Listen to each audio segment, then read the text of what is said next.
Good evening. Welcome to this meeting of the Montgomery County State Delegation. I am Delegate Julie Plakovich-Carr, and I have the pleasure of chairing the House delegation. And I'm here this evening with my colleague, Senator Ben Cramer, who chairs our Senate delegation. Tonight, we're going to be hearing from the leadership of the Maryland Department of Transportation about their draft plans for transportation capital projects, infrastructure, and other programs. We look forward to those presentations tonight. And then in terms of run of show, after that, we'll hear from our county partners, then from municipal representatives, and then from members of the state delegation. But first, let me turn it over to my colleague, Senator Cramer, for his opening remarks. Good evening, and thank you to all of you who are here this evening and our colleagues in the legislature.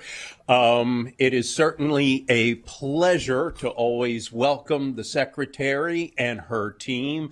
And I have to say, a very talented team, and a team that helps make those of us in the legislature look smart.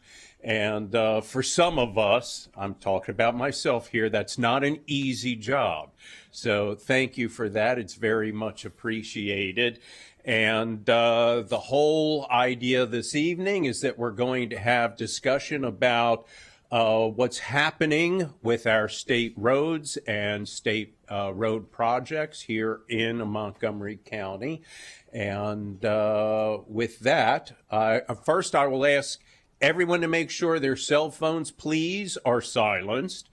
And when we do get to the questions from our colleagues in the legislature, the secretary has already acknowledged that this evening they're going to stay on point and move quickly.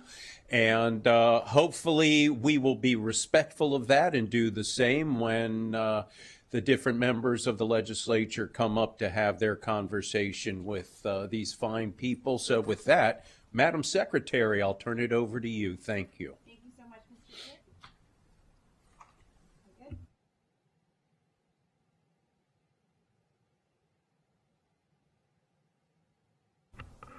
All right, teamwork, terrific. Thank you so much, Mr. Chair, Madam, as well. Hello, everyone. For the record, Samantha Biddle, Acting Secretary of the Maryland Department of Transportation.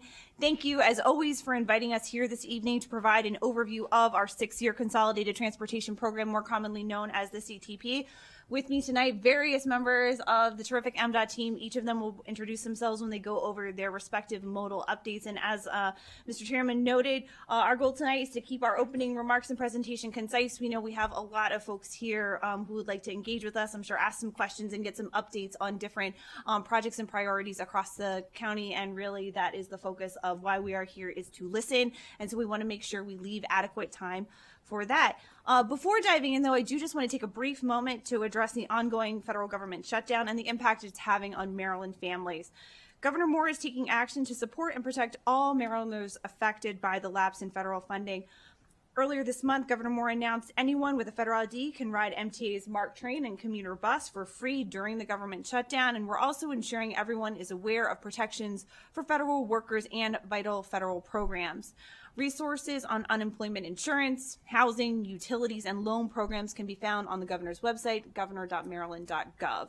As for transportation, we are seeing limited direct impact, which includes a decrease in transit ridership to and from the Washington, D.C. region. But for now, MDOT continues to operate as usual and will always work to protect Marylanders, our projects, and our investments. Turning to our meeting at MACO, we're able to spend some time with county staff and other leaders to connect and understand how we can partner together to really accomplish shared goals. One of the things we discussed at our meeting over the summer were the permanent dedicated bus lanes along Georgia Avenue and University Boulevard. We look forward to our continued partnership and working with the county on additional dedicated bus lanes, which provide a low-cost solution to speed up buses and provide better movement for more people along these busy corridors here in Montgomery County. We're also asked at MACO about resurfacing areas impacted by Purple Line construction activities. And this past month, our district engineer, Derek Gunn, briefed the county on these resurfacing activities on 193 from Piney Branch to the county line, and our plan to resurface Wayne Avenue from Fenton to Dartmouth Road this upcoming spring. So we'll continue to work with the county on all issues and, most importantly, progress on the Purple Line. Turning to our draft CTP, MDOT is utilizing every dollar to make strategic investments in the Moore-Miller administration's transportation priorities. These priorities are enhancing safety, maintaining our system that is in working order, and driving economic growth across the state. Our draft CTP is an exciting follow-up to a productive legislative session this past year, and I want to thank all of our General Assembly partners here with us tonight. Through your leadership and that of our governor, we were able to secure roughly $400 million in annual transportation revenues every year. With these dollars, MDOT is stretching this funding by combining and matching it with federal resources and financing options to turn that $400 million into approximately $700 million in annual transportation funding. Without these additional resources, we would have seen sustained and deepened cuts to transportation, and thankfully that is not necessary. Instead, I can share that the draft CTP includes investments here in Montgomery County and all across the state. To further get into the details of our draft CTP, the balanced 6-year capital budget is $21.5 billion. This is a modest increase of approximately $300 million compared to last year's final CTP. The additional dollars are being used to take significant action to further maintain our system and keep it in working order, ensuring that millions of Marylanders can get where they need to, both safely and reliably. Some local highlights include the Georgia Avenue project in Montgomery Hills to enhance safety and improve bicycle and pedestrian connectivity. Had the opportunity to celebrate the advancement of that project with many county leaders and state highway administration earlier this fall. We also have planning and deployment of quick build complete streets projects in Burtonsville and Tacoma Park to further enhance safety and supporting transit-oriented development at several metro stations. We also discussed earlier the dedicated bus lanes to help transport more people and continued construction on the Purple Line. Before closing out, I do just want to also note that the draft CTP does keep highway user revenue levels at their current level through fiscal year 2027.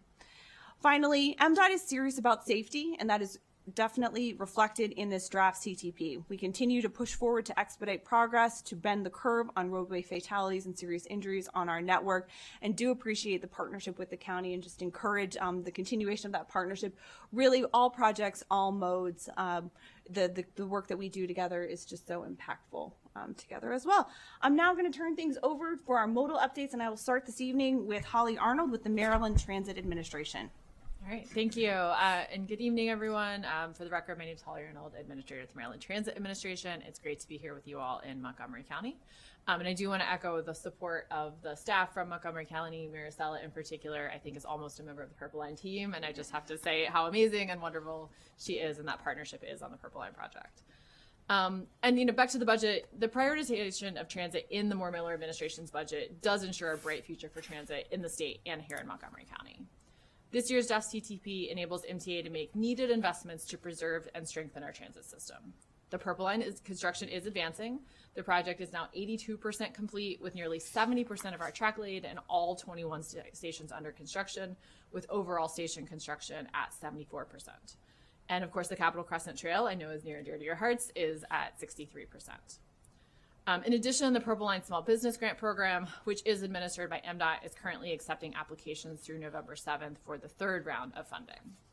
Since its launch earlier this year in February, the program has awarded more than $1.5 million to 146 small businesses along the alignment and will invest a total of $4 million over the next few years. The CTP also dedicates resources for the design of enhancement projects along our MARC system, including the Silver Spring Turnback, which will improve system reliability and flexibility, and position MARC for future expansion opportunities along the Brunswick Line. As the Secretary noted, we are serious about safety, and we continue to prioritize investments that support a safe, secure, and resilient transit network. We recently launched our Rules of the Ride campaign, which is a code of conduct that sets clear expectations about what is acceptable behavior when using our system. This effort is meant to help protect our riders and our employees, especially our operators, and reinforce our commitment to a safe and comfortable ride for everyone. Effective October 1st, riders who violate the code's bannable offenses can face permanent or temporary suspension from the system. And finally, our locally operated transit systems are critical partners to providing transit throughout the state, and we are proud to support Montgomery County by providing $44.6 million in grants to support your local transit operations, including ride sharing and bus replacements. So thank you for your time, and I'm now going to turn it over to Jonathan at the Washington Area Transit Office. Thank you, Holly. I'm Jonathan Rogers, Director of the Washington Area Transit Office, which oversees the Washington Metropolitan Area Transit Authority, or WMATA, for MDOT and coordinates transit issues with Montgomery County. MDOT is a major funder of WMATA on behalf of Montgomery County. Programmed into MDOT's 6-year capital plan is more than $2.2 billion for WMATA's capital program. This funding continues to support the WMATA system's safety and reliability and also funds planning for transit-oriented development adjacent to Maryland's Metro Rail stations. MDOT, along with county representatives, have been participating in DMV Moves, a regional effort to identify additional long-term capital funding and policies to promote greater consistency and efficiency among the region's transit providers. We are coordinating with affected Maryland agencies, including the Montgomery County Department of Transportation, on coordinated comments prior to several upcoming votes on plan adoption.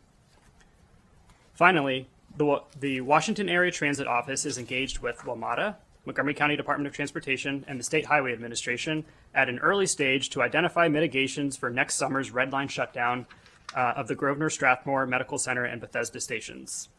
This includes evaluation of bus-only lanes to speed up shuttles that will operate during the shutdown, building on the success of the bus-only lanes on Maryland 97 during last summer's red line shutdown. We, along with our partner agencies, look forward to engaging the public in the lead up to the shutdown. Now, I will turn it over to the State Highway Administrator Pines. Well, thank you, Jonathan, and good evening, everyone. I'm Will Pines, Maryland State Highway Administrator, and I'm joined this evening by our fabulous District Engineer, Derek Gunn. And I want to echo the Secretary's emphasis on safety. It is our top priority at the State Highway Administration. Last month, we celebrated the funding in the CTP for the county's top highway priority, the $50.8 million safety project on Maryland 97 from 16th Street to Forest Glen Road in Montgomery Hills. Final design and utility work are underway, and construction is expected to start in spring 2028. In July, we also started on our first pedestrian safety action plan project, the $15 million Maryland 650 project from University Boulevard to Powder Mill Road. And we also had a public meeting that's planned for November 5th on our second PSAP project in the county on University Boulevard from Georgia Avenue to US 29. At that meeting, we'll show concepts and get public feedback. We're advancing design on pedestrian improvements along the 2.4 mile section of Maryland 124 from Maryland 355 to Saybrook Oaks Boulevard and Woodfield Road, including a new shared use path along the eastbound Montgomery Village Avenue. We continue to have a great partnership with the County Department of Transportation, and this last year we worked with the DOT, WMATA, and others on the bus lane project on Georgia Avenue between Silver Spring and Glenmont. Our crews were out this month also painting green paint, and flexible delineators were installed to upgrade the River Road bike lane in Bethesda. The project is among improvements identified in the 2024 Maryland 190 Corridor Safety Study. Additionally, this past year, we also performed a number of resurfacing projects in the county, including Maryland 355 from Locust Hill Road to Hubbard Drive, Maryland 29 from Dustin Road to Maryland 198, University Boulevard from Prince George's County line to the Maryland 320, Maryland 185 northbound from Aspen Hill to Warren Street, and Maryland 355 from Blunt Road to Brink Road. Work is also substantially done on the I-270 Innovative Congestion Management Project to reduce congestion through the roadway and technology improvements, and the northbound ramp metering will be activated by the end of the year. And we've completed improvements on the Maryland 185 intersection at Jones Bridge Road. This $22.5 million project added left turn lanes from Jones Bridge to Maryland 185 with bicycle and pedestrian improvements. Finally, Tacoma Park will receive a Kim Lamphere Bikeways grant of $212,000 to help design a bike connection from the future Purple Line station near New Hampshire Avenue to the new Avenue Bikeway. And now I'll turn it over to my colleague, Bruce Gardner, with the Maryland Transportation Authority. Thank you, Will. I'm going to continue on the safety theme that we've been following tonight and talk a little bit about the work that we've been doing with State Highway Administration that's largely been on their plate to implement the ICC speed camera legislation that was enacted last year. Thank you, Senator Kramer, for that and for the work with you during session to create that bill.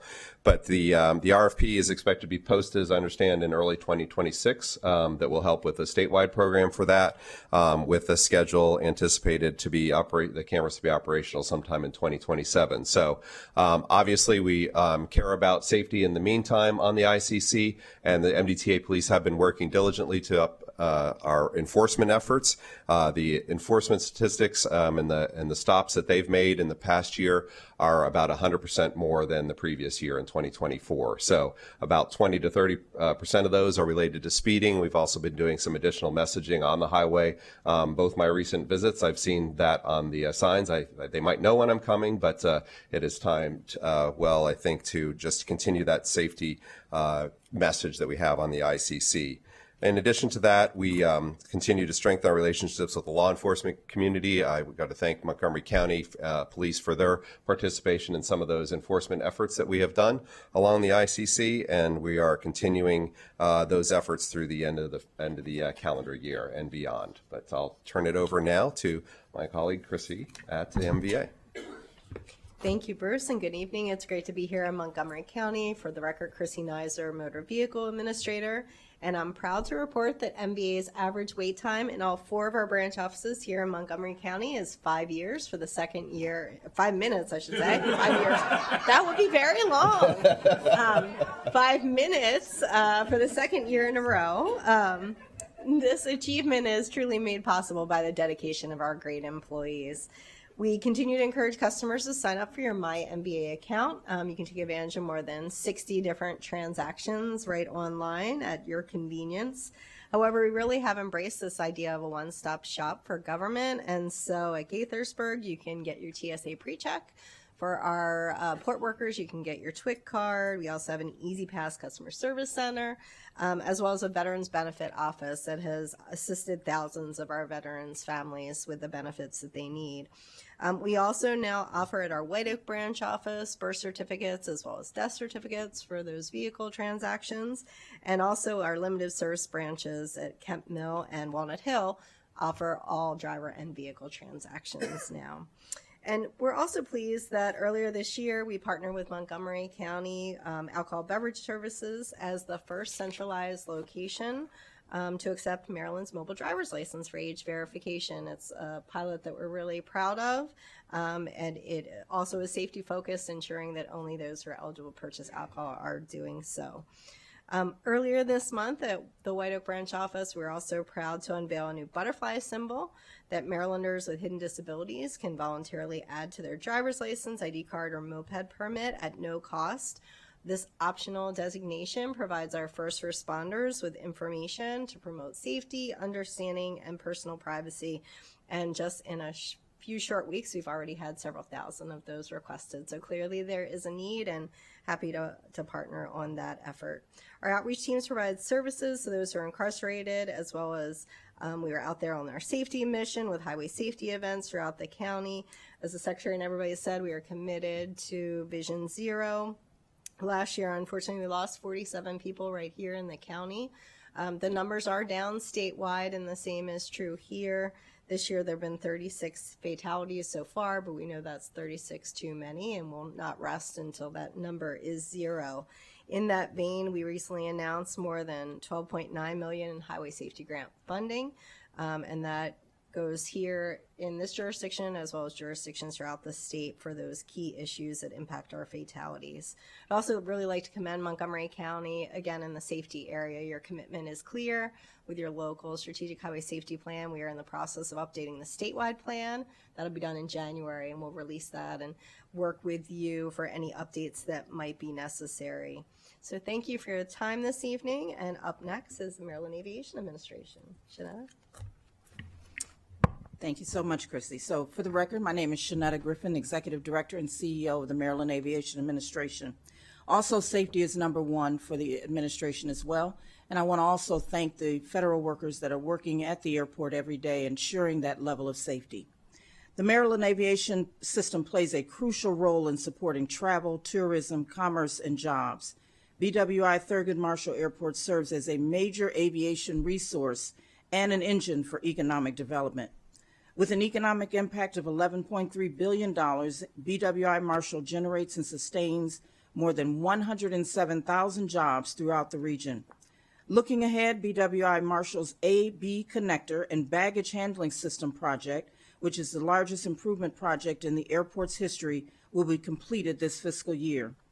Then we'll return much of our attention to capital projects to help modernize facilities, enhance safety and security, and improve the overall passenger experience. Throughout the state, our 33 public-use general aviation and scheduled commuter service airports create and support jobs while connecting residents and business to the global economy. The MA's statewide aviation grants program primarily advances safety projects related to runway, taxiway, and apron needs for public-use airports. MAA intends to administer $3 million in funding during fiscal year 2026 for regional airports across Maryland. This includes $15,000 to support runway lighting enhancements at the Montgomery County Airport. Now, I'll turn it back to our Acting Secretary Biddle. Thank you. Thanks so much, Shanetta and team. As you can hear, a lot going on at the department. That does conclude our prepared presentation for the evening, so we'll just turn it back over to our delegation chairs to invite up the speakers. We will remain here for any questions. Thanks. Great. Thank you all for that information. So first we'll call up our county partners. We have County Council President Kate Stewart, Chris Conklin, Director of the county's Department of Transportation, and Ken Hartman, Assistant Chief Administrative Officer.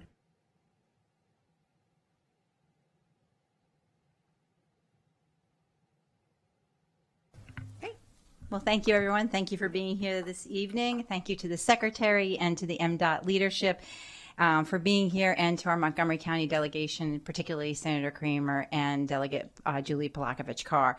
On behalf of the Montgomery County Council, I am glad to be here to present our transportation priorities.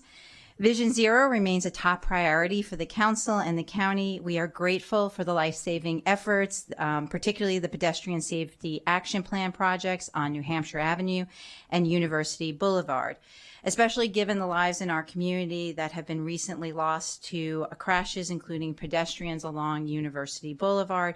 We appreciate these ongoing efforts to increase safety. We must continue to work to prevent future tragedies with proven safety infrastructure throughout the entire high injury network of state roads.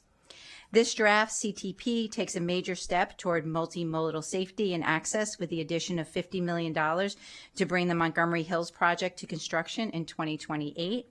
When combined with the 16th Street project and the Purple Line's reconstruction of the Spring Street Bridge, we are making great progress to a more complete network of safe and low-stress access for people walking, biking, and rolling through one of the region's most important hubs in Silver Spring.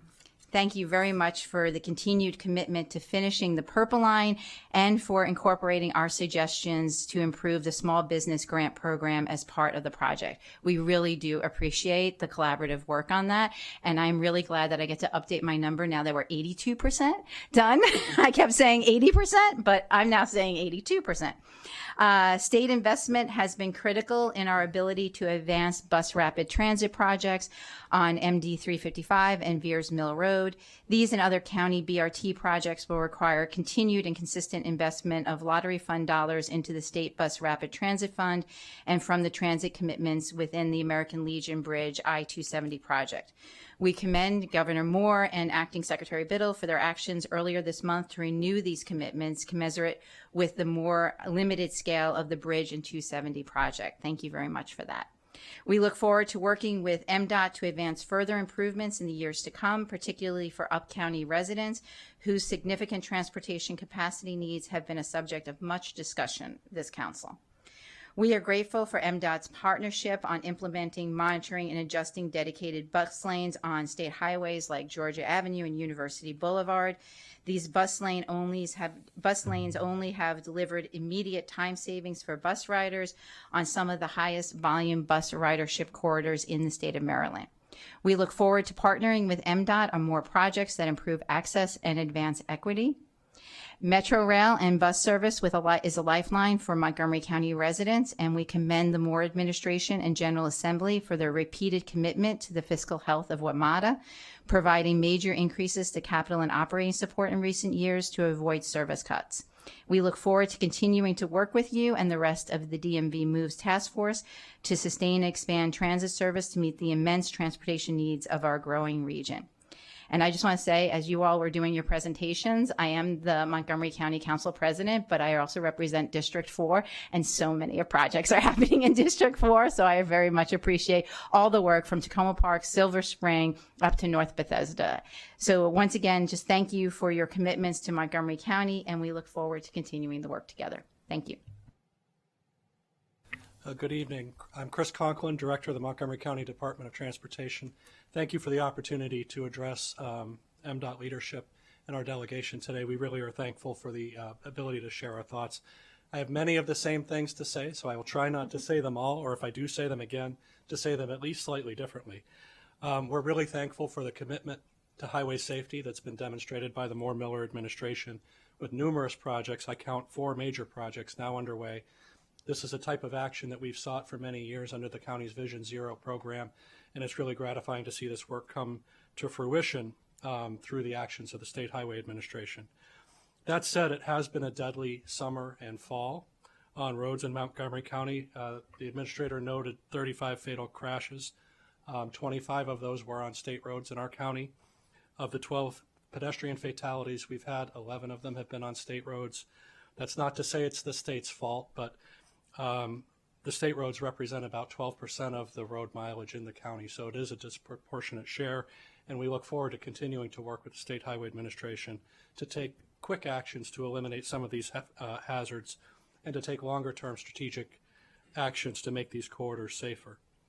We do appreciate the administration and Secretary Pine's engagement with us on a strategic level regarding systematic changes to the road network so that the county's implementation of these changes is aligned with that of the State Highway Administration, and that will make a big difference in our ability to communicate these changes and to ensure that people understand how they're supposed to drive when they're working on the roads, regardless of whose roads they are. We are a big county. We have lots of needs. They're all detailed in our transportation priority letter, so I'll start reading that 9-page document now. I'm just kidding. I am not going to go through that, but we do welcome dialogue about any of those projects as you start to assemble the next CTP, knowing that very few of those are actually reflected in the current CTP, given the capacity for that type of investment. The partnership with the state on bus rapid transit has been tremendous. We are forming agreements with the State Highway Administration for construction and operation of these facilities. We have cleared numerous other hurdles in terms of federal process and funding eligibility, and we look forward to continuing to advance these projects, most notably on Veers Mill Road, where utility relocation has begun, on US 29, where we have reached 35% design on a selected alternative, on Maryland 355, where we're about to sign, hopefully later this month, the Progressive Design Build contract to advance that project. And so your support has been tremendous in advancing those projects. In terms of our robust water transportation program, we are making progress in negotiations with the owners of White's Ferry. We've been opening oysters now for almost 5 years. We still haven't quite found a pearl, but we think we will soon. So I appreciate the state's investment in this and the commitment from the Department of Transportation to help us advance efforts to get that restarted. I also want to be sure to thank all of the General Assembly members who are here today who have been very generous in finding funds for us to advance county programs and priorities. The tremendous success we've had in being able to serve almost 19 million transit riders and advance these capital projects is due almost entirely to the efforts you have done in the legislative session to find the resources for us to advance those programs. And I couldn't express more appreciation for that work that you've done, which I know is hard, balancing our needs against those of all the other jurisdictions in the state. Critical investment in transit is key to our growth. We're very appreciative to hear of the plans for MARC expansion of service and transit-oriented development around MARC. We're very excited, as others have already said, to see the progress on the Purple Line. We continue to struggle with some issues that go back all the way back to 2016 when this project got off the ground under different leadership, but are confident we'll be able to work with this team to resolve those issues. I also want to note the notable increase in activity in the Washington Area Transit Office, particularly under Jonathan's leadership, where we have seen strategic planning efforts come from that office, and we have seen much better collaboration of our regional interest and advancing the program for transit, both operated by the counties and operated by WMATA. So thank you so much for hearing us tonight, and we stand ready to continue to collaborate you to advance transportation needs in Montgomery County. Thank you so much, and good evening, and welcome to Montgomery County. Good to see Senator Kramer and Delegate Palakovich-Carr and members of the panel. My name is Ken Hartman Espada. I'm Assistant Chief Administrative Officer. Chief Administrative Officer Madalena was at a Spanish language budget forum tonight, and the county executive is out of the county. So I'm here to represent the administration. I want to start by thanking Acting Secretary Biddle for emphasizing the importance of safety projects. There are great examples that were listed and others listed. These safety and maintenance projects shape how our residents feel about our communities. The state of our infrastructure and the safety of our roads has both a practical and psychological impact on our residents, businesses, and visitors. We're very grateful for the state's partnership in advancing the North Bethesda redevelopment, which is in District 4. It's encouraging to see the shared momentum with the University of Maryland, with Metro, and Hines, the selected developer. We're working closely with all parties to refine the project and finalize the requirements for the $25 million U.S. DOT grant. We also appreciate the state's support for DMV moves. We support investments in WMATA's state of good repair and modernization of control systems. While we do so, we also need to strike a balance, ensuring Metro gets what it needs while preserving flexibility for other regional investments and recognizing the vital role of ride-on, and concur very much with the council presidents. Thank you to the state for the collaborative approach on rescaling the American Legion Bridge and I-270. Transit commitments, the continued community dialogue, as everyone knows, on design, delivery, and schedule is going to be so vital to move this priority forward. It's clear that we need to find a path to increase investments in our transportation system, as Director Conklin alluded to. I wouldn't be representing the administration if I didn't point out that our neighbors are investing significant dollars in transportation infrastructure. For example, the Northern Virginia Transportation Authority is investing $700 million in projects, and that's on top of VDOT's investments in that same region. We do thank the governor and the secretary for including Montgomery County representatives in state and regional boards like the Maryland Transportation Authority, the Washington Metro Rail Safety Commission, and the Washington Suburban Transit Commission.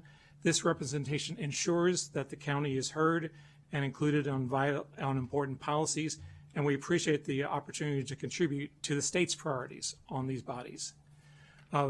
Finally, we do extend our sincere thanks to former Secretary Paul Wiedefeld for his service to Maryland and to Montgomery County and the entire state, and also to Acting Secretary Biddle for her continued open, collaborative approach, which is the hallmark of the Moore-Miller administration. Thank you so much for hearing me tonight. If I could just respond very, very briefly to the panel. I'm sure that former Secretary Wiedefeld is tuned in tonight, so I'm sure he heard you personally. But I'll just really thank each of you for your comments, feedback. Certainly, I think a lot of progress and shared collaboration between the county and state partnership and all modes. Really, I'm glad to hear the acknowledgement and the safety focus and everything. You know, we are in this to continue with all the positivity that we heard, and also certainly want to congratulate the council president on the number of projects in her district as well. But I know that on the state highway side, we have obviously Derek Gunn here this evening and Mr. Futrell in the audience, who always sets that standard for, I think, you acknowledge the maintenance projects as well can often have, really positive safety impact. And I think that's something that we just always want to acknowledge. There's the capital projects, there's the things that have the higher dollar amounts, but it's oftentimes the day-to-day dedication and support of our teams in the field that really ensure, the safety and ability to travel for all. So thank you all so much.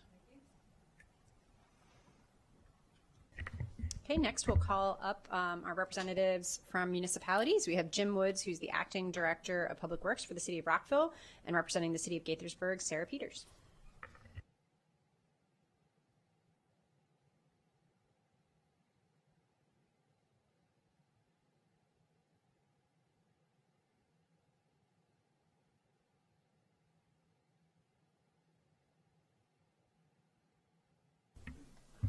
Good evening.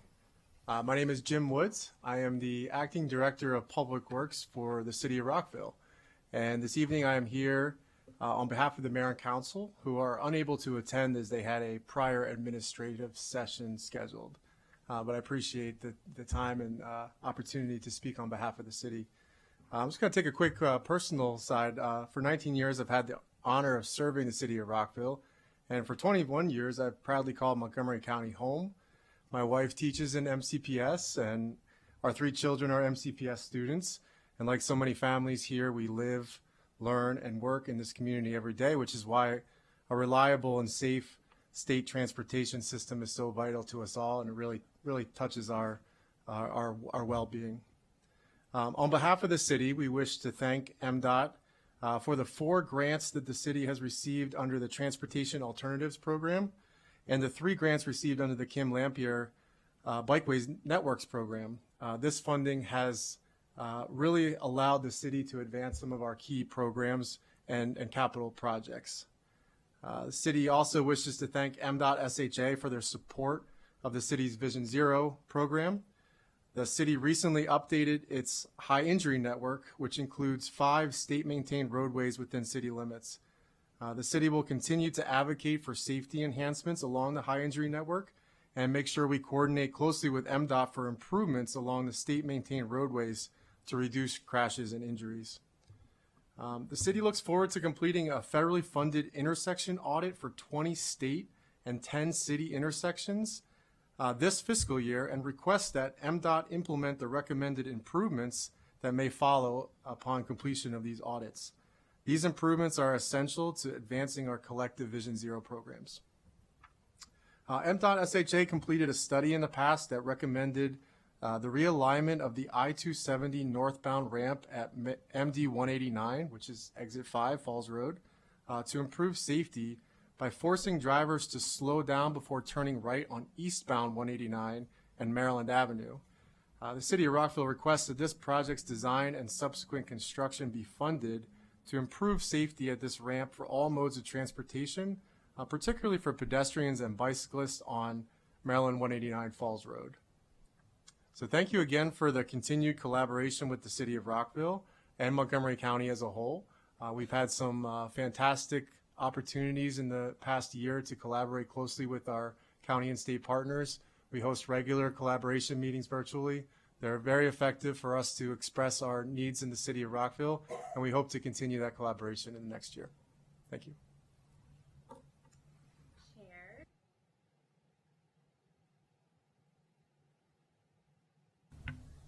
He's a veteran. Chairs, Montgomery County Delegation, Acting Secretary Biddle, and members of representatives of MDOT. Thank you for having me. My name is Sarah Peters with HB Strategies here on behalf of the City of Gaithersburg. We want to thank you for your continued partnership and for the number of shared priorities that we see in the CTP. Some of these priorities include the Kim Lampier Bikeways Network Program, the increase in 1-year extension of the TOD grant program, the additional $2.4 million for Montgomery County's ride-on system, the $3.6 million allocated for safety and resurfacing improvements along Maryland 355 from Brooks Avenue to Montgomery Village Avenue, the Maryland statewide rail grant program, the increased allocation for mark improvements on the Camden and Brunswick lines. But of course, we want to remain hopeful we'll see greater long-term investment per recommendations outlined in the MARC Growth and Transformation Plan. And while we are grateful for these shared priorities and investments, we wanted to also highlight some of the city's concerns. We are concerned about the $16.4 million statewide reduction in HUR revenue funding.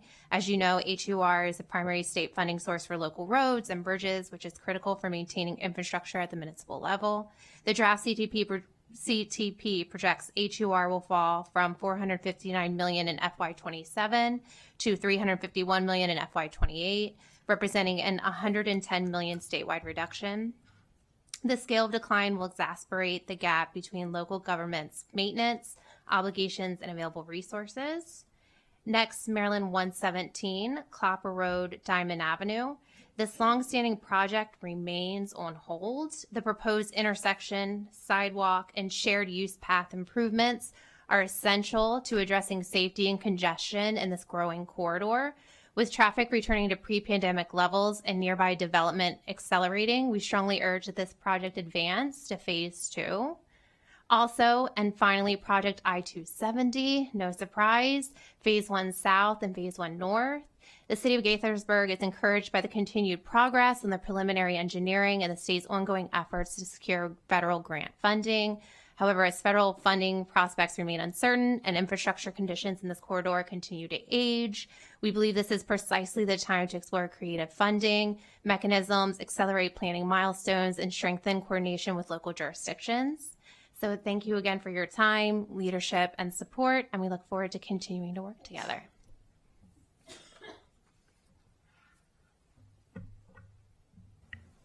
All right, I think then we're ready to move along to our state delegation districts. So colleagues, as a reminder, this is done by random number generator, with the exception that the district that had the unfortunate position of being last the year before gets to automatically go first. So this year we're starting with District 19, Senator Kramer and Delegate Cullison.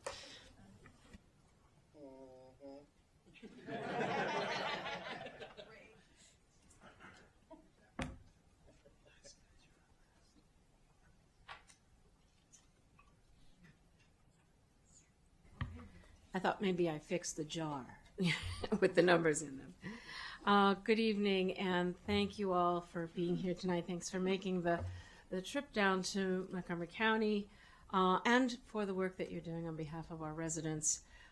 As you know, we are elected to represent our residents and to hear what they have to say. So I'm here tonight to talk a little bit about what I'm hearing them say about the University Boulevard bus lanes. And first of all, I want to thank Mr. Pines. He spent some good time with me and explained many things, and then actually facilitated a meeting with Mr. Conklin. So I was able to get a full understanding of the project and what it is being designed to do. And we truly appreciate the vision of these bus lanes. I mean, getting more cars off the road, providing a cost reasonable method of public transportation for our residents, and as you've all said tonight, greater pedestrian safety.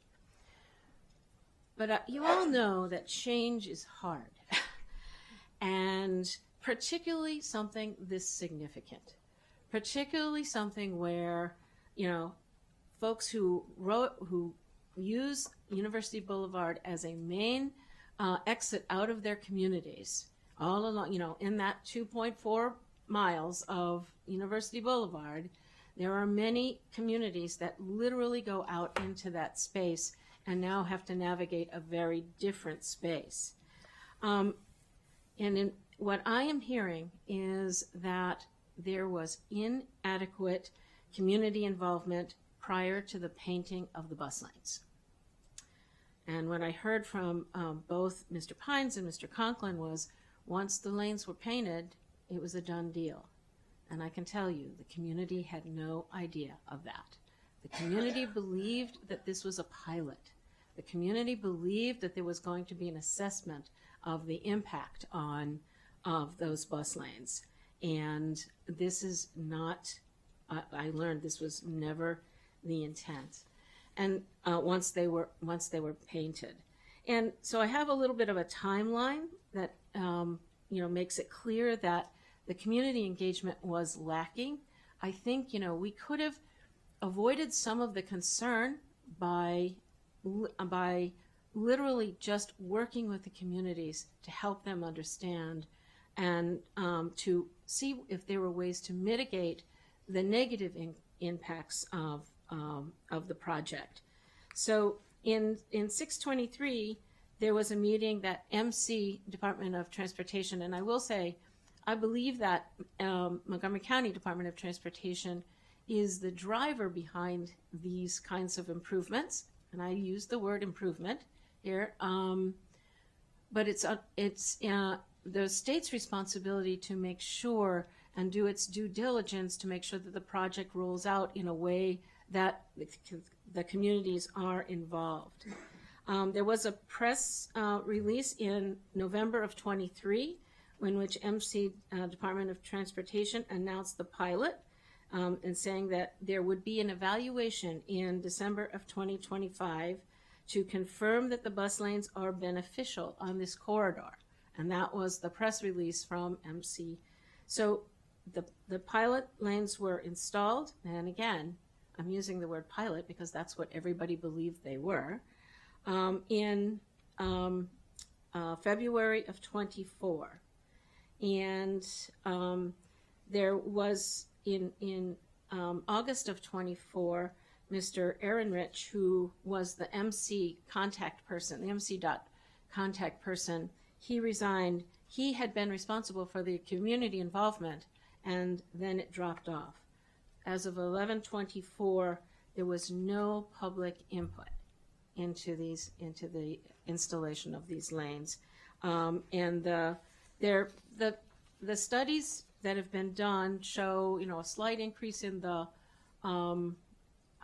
driver's time coming out of the neighborhoods, but we also understand that there's been an increase in bus leadership ridership along that stretch of lane or that stretch of road. In 12/24, it was announced. Now remember, we've got a pilot that's supposed to be evaluated in December of 2025, but in December of 2024, there was an announcement by Mr. Conklin that the lanes were permanent.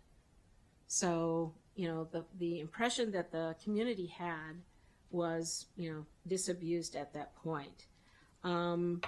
So since then, I know there have been a number of community meetings driven by the community themselves and, expressing concern and opposition to the lanes, and they're not feeling heard. I think there was an explanation to me that there was the possibility that the communities were conflating the zoning sector, a plan, which there were significant concerns with as well, Senator Kramer is nodding, and the bus lanes. When I talk with community members, they do make this separation, but I know that the County Council is now making some adjustment in that zoning sector plan, which may, we hope, help people understand that the lanes are separate from that and that we need to deal with them in another way. So I think, in closing, process is important. And we now have a segment of District 19 where 400 community members turned out for one meeting. And the major topic of that meeting was the bus lanes on University Boulevard. I've been to a lot of meetings in my tenure in the General Assembly, and I, have never, except if it's a gala, I've never seen 400 people together to talk about one issue. So I think what I'm hoping now, and in my conversation with Mr. Conklin, he said when the sector plan was closer to fruition in terms of designing what it will ultimately be, they're willing to meet with the community to discuss what possible mitigation could be around some of the concerns of the roads. And I hope that the state will participate in those endeavors to bring the community into a level of confidence, because right now they're not confident that their government, either local or state, is hearing them. And so we're hoping that we can rebuild that confidence by making sure that we include them after this, after a lot of this work is done on the overall planning of the zoning sector. So thank you again for your time this evening, and I'm willing to help in any way that I can to be a bridge between our community and the state. Well, thank you so much, Delegate, for taking the time and just for kind of so calmly walking through what has clearly been a dynamic period of time for your community. And so certainly won't speak for Mr. Conklin, but appreciate his, approach and demeanor towards kind of the path forward, and appreciate you as well, kind of, making clear what happened in the past, what could have gone better, and mapping out what we can do to ensure a better path forward, and really kind of rebuilding that trust, because I think the trust in our ability to listen and deliver is why we're here tonight. And so I thank you so much for bringing this to the forefront of the conversation. I'll ask Administrator Pines to just talk briefly about kind of what you can expect from us in terms of partnership in the efforts going forward. But again, just want to thank you for your comments this evening. Thank you, Madam Secretary. Yeah, I want to echo, starting with just responding directly to your request that we do public engagement. We'll continue to coordinate with Director Conklin on the timing of that, the zoning and planning efforts, and when that's all going to be complete. We're not always directly involved in some of those things, but we'll make sure we get it right in collaboration with the county, and we'll happy to do further engagement around that. As we discussed when we had the meeting, this was our first pilot project that grew into a permanent solution. We did publish a lot of data about how the solution's working to improve bus service, and has had relatively smaller impacts on the mobility of vehicles through the corridor. That being said, we know any impact, we've seen that from bike lanes and other projects, people feel it, and they want to weigh in on that. So happy to have further discussion around that. And I do think that we did have some lessons learned out of University Boulevard that we carried into the Georgia Avenue project. We've had some lessons learned out of Georgia Avenue that we're going to carry into other projects as we move forward. So appreciate the feedback, and we're not perfect, but we'll try to make it right. I appreciate the notion of learning from our experience. So, definitely, that's my goal, is that we don't make the same mistakes again. Yeah. Thank you. Thank you.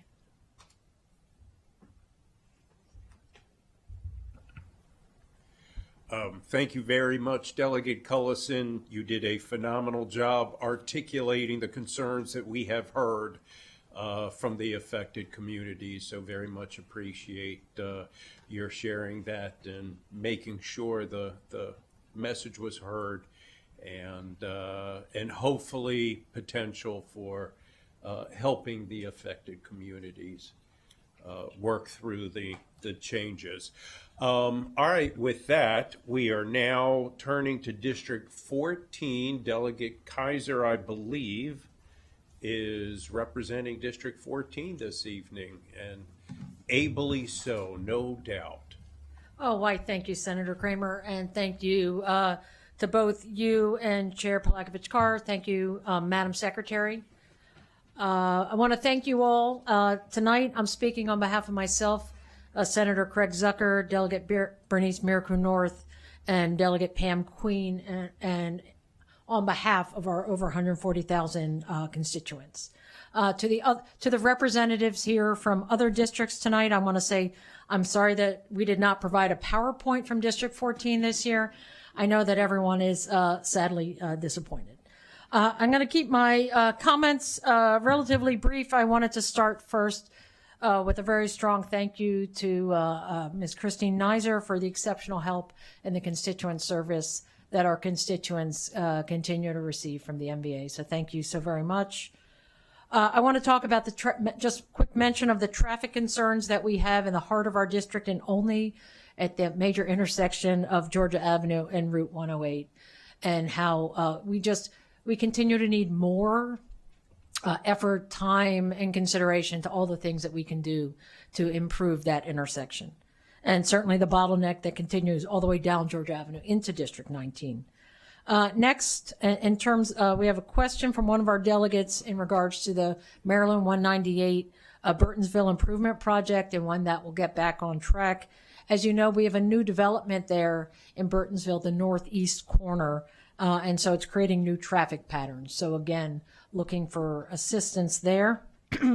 And related down the line at 198, really with Blackburn Road, what can we do about safety concerns there?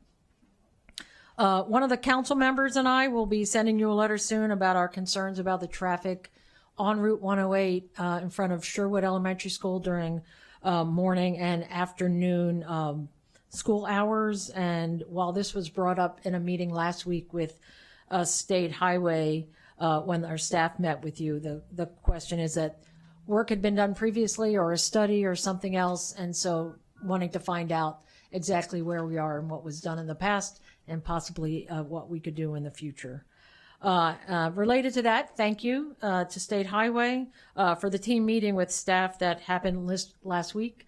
District 14 keeps a Google Doc of shared list of constituent services, so we look forward to all those district updates so we can continue to work through the concerns with them. And lastly, again, as I apologize to my colleague for no PowerPoint, I'm going to apologize for, after hearing the Secretary's comments back to me, I'm going to apologize for leaving early before they speak. I have loved each and every one of you for far less than I've loved my team. I have to get home tonight, so thank you for scheduling me second. So thank you again. Thank you so much for your comments, questions. I guess, Administrator Pines, I don't know if you have any updates on 198 or Derek, anything on the 108 at Sherwood Elementary. If not, we'll be happy to follow up, but thank you so much for flagging those for us this evening.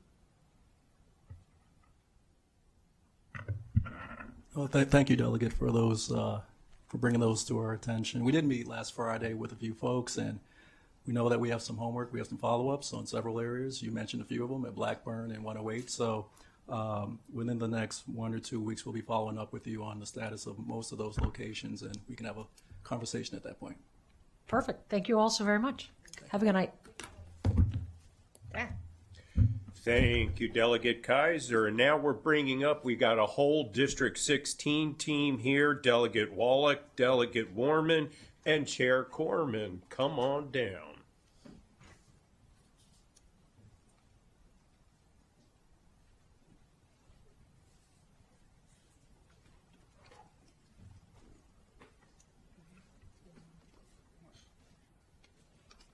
Somebody left their phone up here. Blue phone? Oh, wait, Kaiser over phone? Yeah.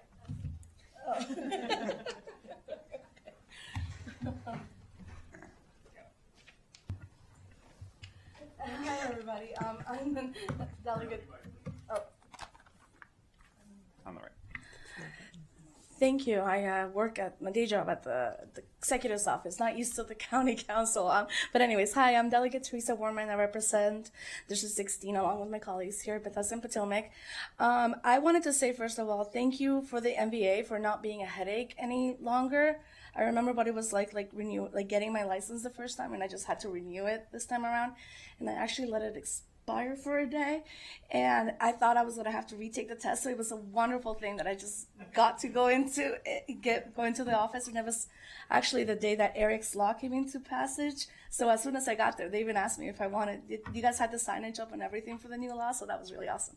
But anyways, what I really wanted to bring up is a concern that I think most of you hear from most of us in Montgomery County. It's just for us specifically in District 16, it's about pedestrian and cyclist safety and people just driving cars along River Road, so MD 190. While we know that it's a major artery for car travel, it also serves as a key route for pedestrians, including students and cyclists. And honestly, people are worried, and they have a right to be. We see rampant speeding along that road, and the crossings that do exist, like the one at Pyle Road, they just kind of aren't enough, and the sidewalks are narrow, and the bike lanes disappear, and then drivers treat the crosswalks like suggestions. And we keep saying that we want to share the road, but it's hard to share something that just doesn't feel safe for everybody using it. And I just want you guys to just take another look at River Road before another tragedy happens. We keep waiting to do things with our roads to make them safer until after tragedies happen. So I just wanted to bring that up, and I'll turn it over for my colleagues. I'll do the rest of it. Turn it back on. You just turned it off. Sarah. Yeah. All right. I think I got it. Good evening. Thank you for being here, trekking out to Montgomery County. I appreciate your time. I'm Delegate Sarah Wallach, representing District 16. And just for context, that's Bethesda, North Bethesda, Friendship Heights, parts of Potomac, and Somerset in Chevy Chase. I wanted to begin by saying thank you for engaging with us on the Consolidated Transportation Plan. District 16 is an area in which drivers are trying to access major highways, meet cyclists and pedestrians trying to access other neighborhoods and downtown shopping centers.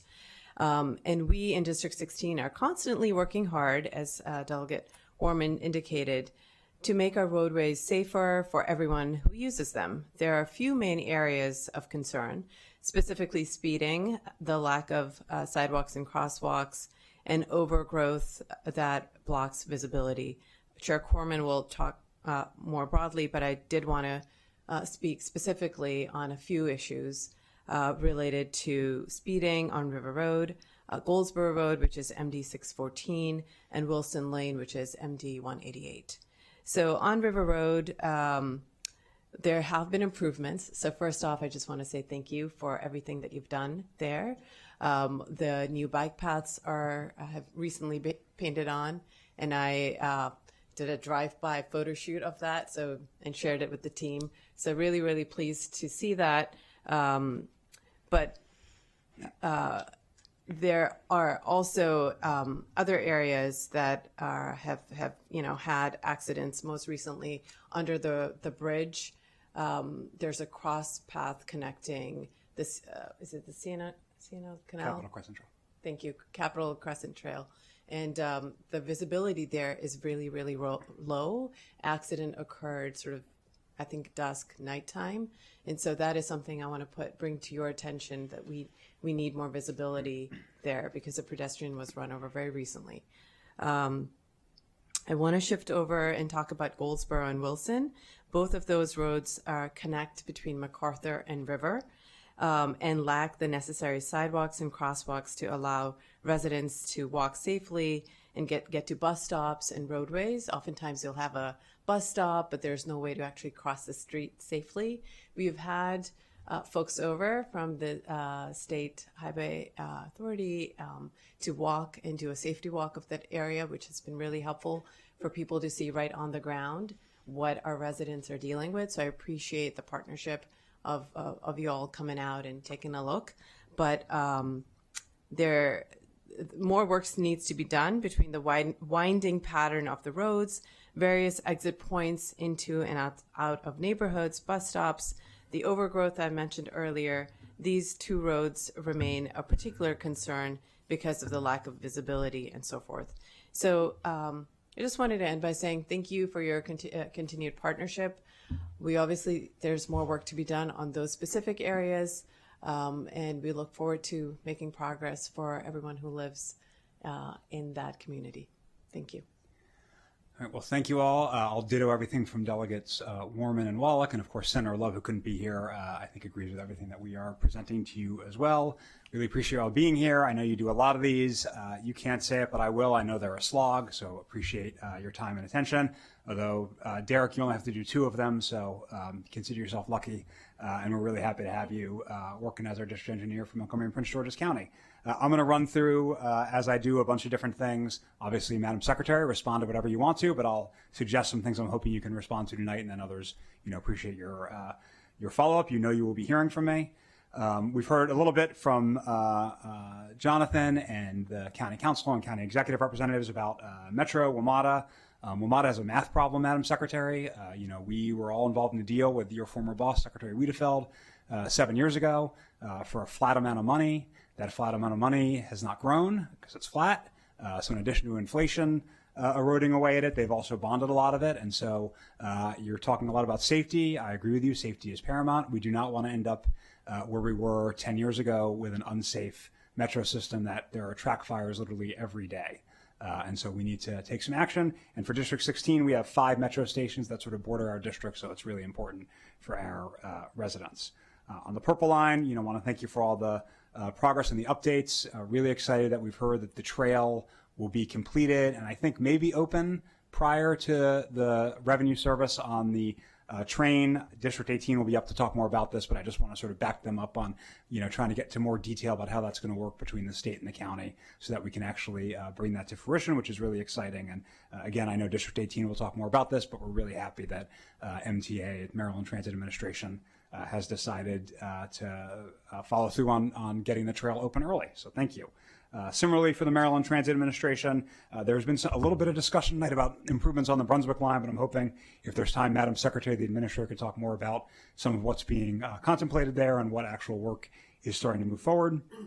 There's also been, of course, talk tonight about the American Legion Bridge. I've heard a lot of people talking about a resizing or something, and I actually don't know what they're talking about, so would really appreciate, maybe not tonight, Madam Secretary, but at some point an actual update on where that stands. I actually asked for something similar last year, never really got it. I know you all are very busy. You have another very big bridge project that Director Gartner is obviously very involved with, along with the rest of you, but, would really like to know where things stand. And I'll just say that I recognize that, we have to do something within the next 10 years or so as a safety matter, so I think we all need to start agreeing on what that something is and start moving forward together. It sounds like maybe some people have agreed on it. I'm not sure what they're talking about, though, so looking forward to that update.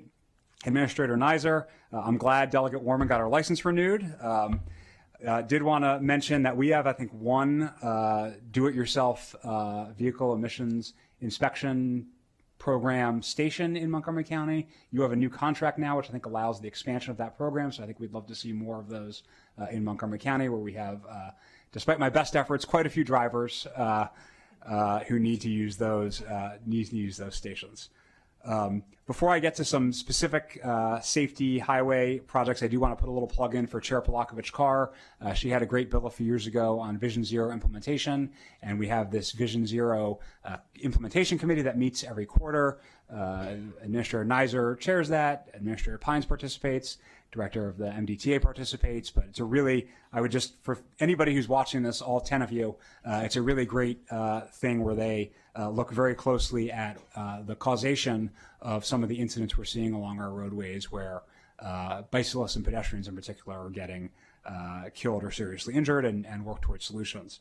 To avoid some of those situations, I did want to ask, we've been working with Derek and Montgomery Parks on protection for the Cabin John Trail crossing at River Road, MD 190, but also Bradley Boulevard, MD 191. I think the River Road one was initiated by Parks, so they're very committed to it. But, I think we raised the need to do the same thing on MD 191. So I'm not quite sure what the status of MD 191 is, so hoping you can provide an update on that. Also wanted to bring up Maryland 187, Old Georgetown Road, and Cordell. A number of years ago, you all put in flashing beacons. We are supposed to get a pedestrian refuge and additional beacons in soon. I think that work was supposed to start last month. It hasn't started yet, at least not as of yesterday when I drove by. There's no visible work. In September of 2018, we took a safety walk with State Highway, and that's when that project came about. So it's been over 7 years. So I'm hoping that we might see the pedestrian refuge start to rise out of the ground soon. So no need to comment on that right now, but, hoping for some progress there in the near future. I did just want to raise a couple other issues briefly around the manual on uniform traffic control devices. I remember being in this room probably 8 years ago hearing from your predecessors that hawk signals were illegal under the manual and that we could not do improvements like that without violating the manual. And recently, we were told we couldn't paint the box at an intersection that didn't have a traffic light because that was illegal under the manual. We asked why. We said, can we ask Federal Highway about this? Federal Highway is actually closed right now, but State Highway came back and said, actually, we will do the painting, which I appreciate. And I actually was driving this weekend. Yes, I was driving on Connecticut Avenue, and I saw actually this already exists at Connecticut and Chevy Chase Lake. So actually, this is happening in other places as well. But it just makes me a little concerned that we're using the manual to say no to things that maybe are actually totally permissible under the manual and done in other places. And the latest example is hidden driveways.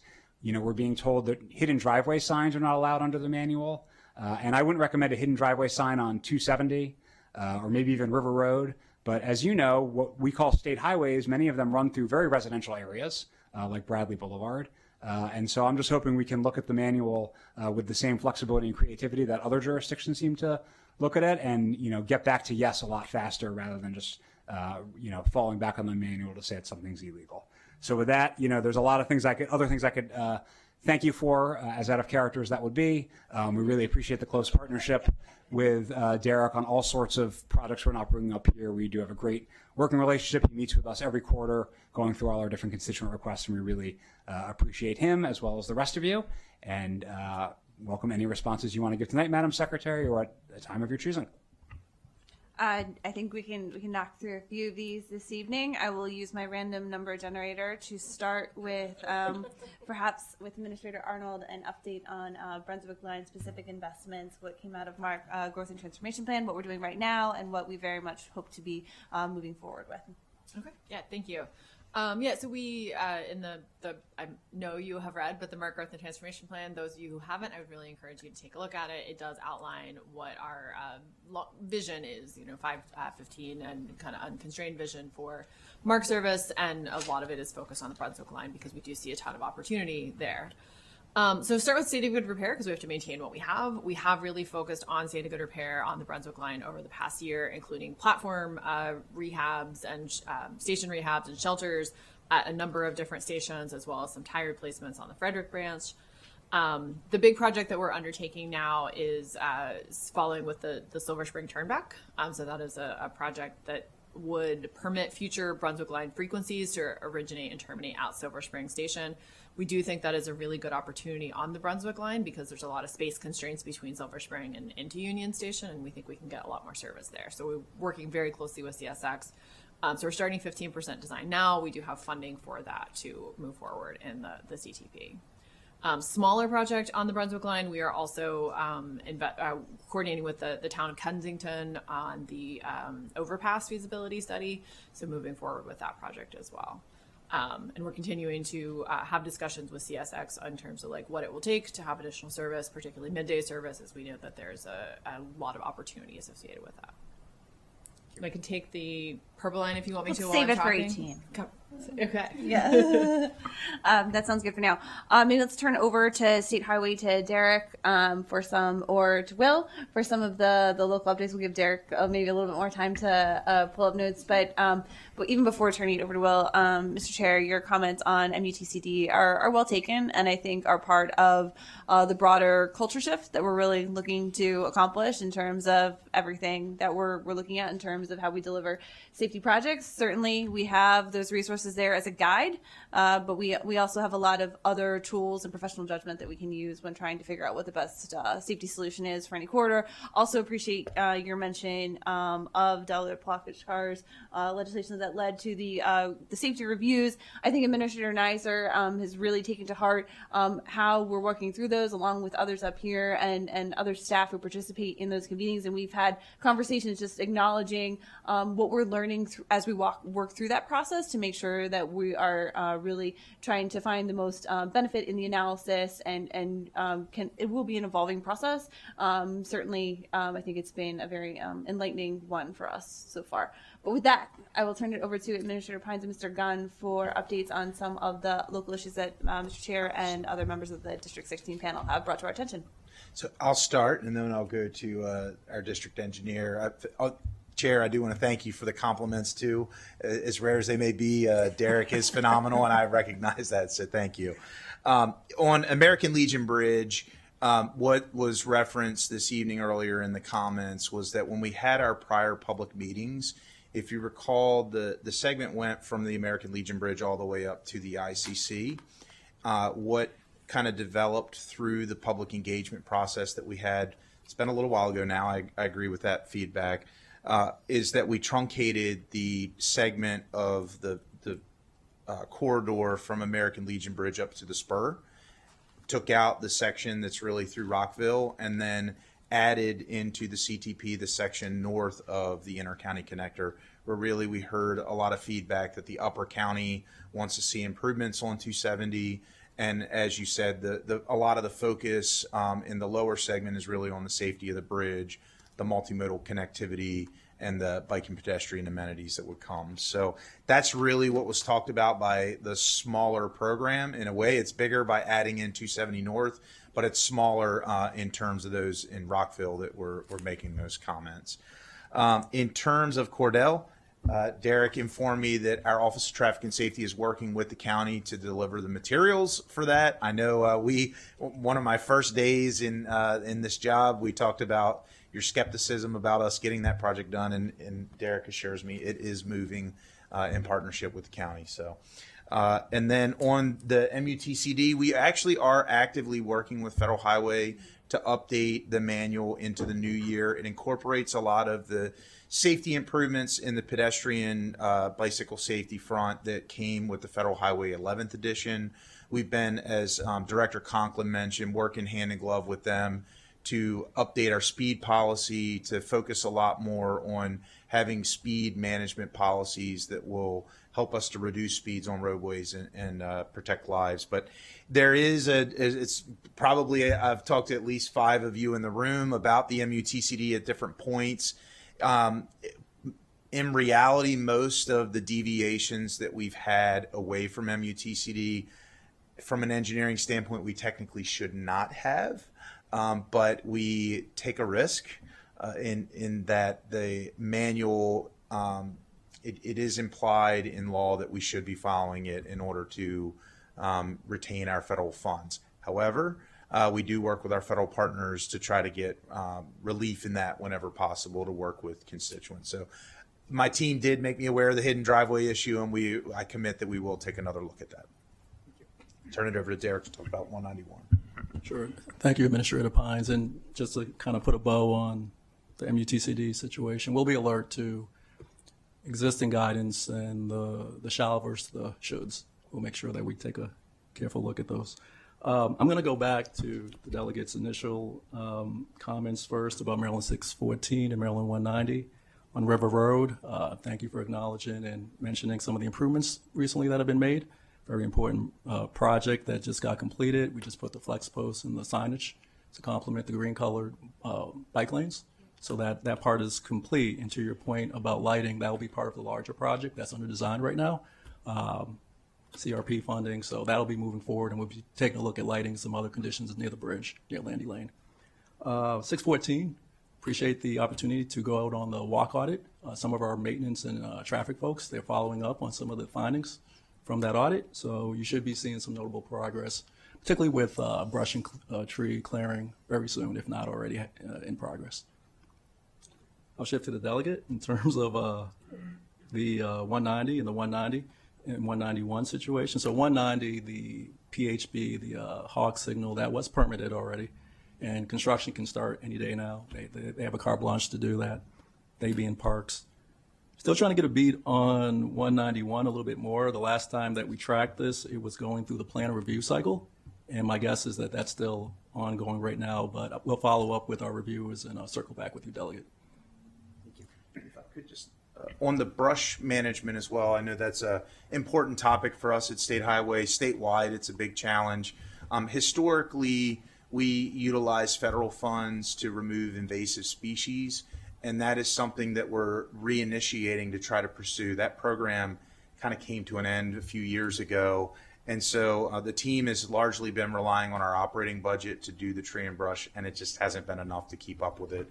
Derek's team has been out on the Capitol Beltway doing a lot of the removal recently, but we know it's an issue in a lot of your communities, and frankly statewide for that matter. So we're working hard to develop new strategies to try to get ourselves caught up with how much growth has developed over the years. Thank you, Will and Derek. I guess just to kind of close out the responses in regard to the WMATA math problem, in a way, as you're hearing tonight, lots of discussion of unfunded needs here at the Department across modes, and also thinking about the transit system that we operate in the Baltimore area. Some could say that there's math problems all around, but we do very much appreciate the regional commitment and collaboration that has been brought forward through the DMV News Initiative. Appreciate Jonathan's work, Assistant Secretary Joe McAndrew in the audience this evening as well, and just look forward to the discussions to come and even the days ahead on that piece. I think that A lot of progress has been made there, and certainly we want to be part of the conversation going forward to make sure that all those safety needs, all those concerns, everywhere we don't want to head back to. I just want to emphasize for everyone watching that we share that same concern and commitment for the Baltimore system as well. So we will just be thinking through that with that statewide lens as we move forward with that effort. Oh, yeah, sure. Thank you, Chrissy. So sorry. Sure, of course. So I know it's everybody's top of mind, our vehicle emissions kiosks, but they are very popular in Montgomery County in particular. It actually is the highest volume of any of our kiosks throughout the VEEP network. And so we do have a new contract.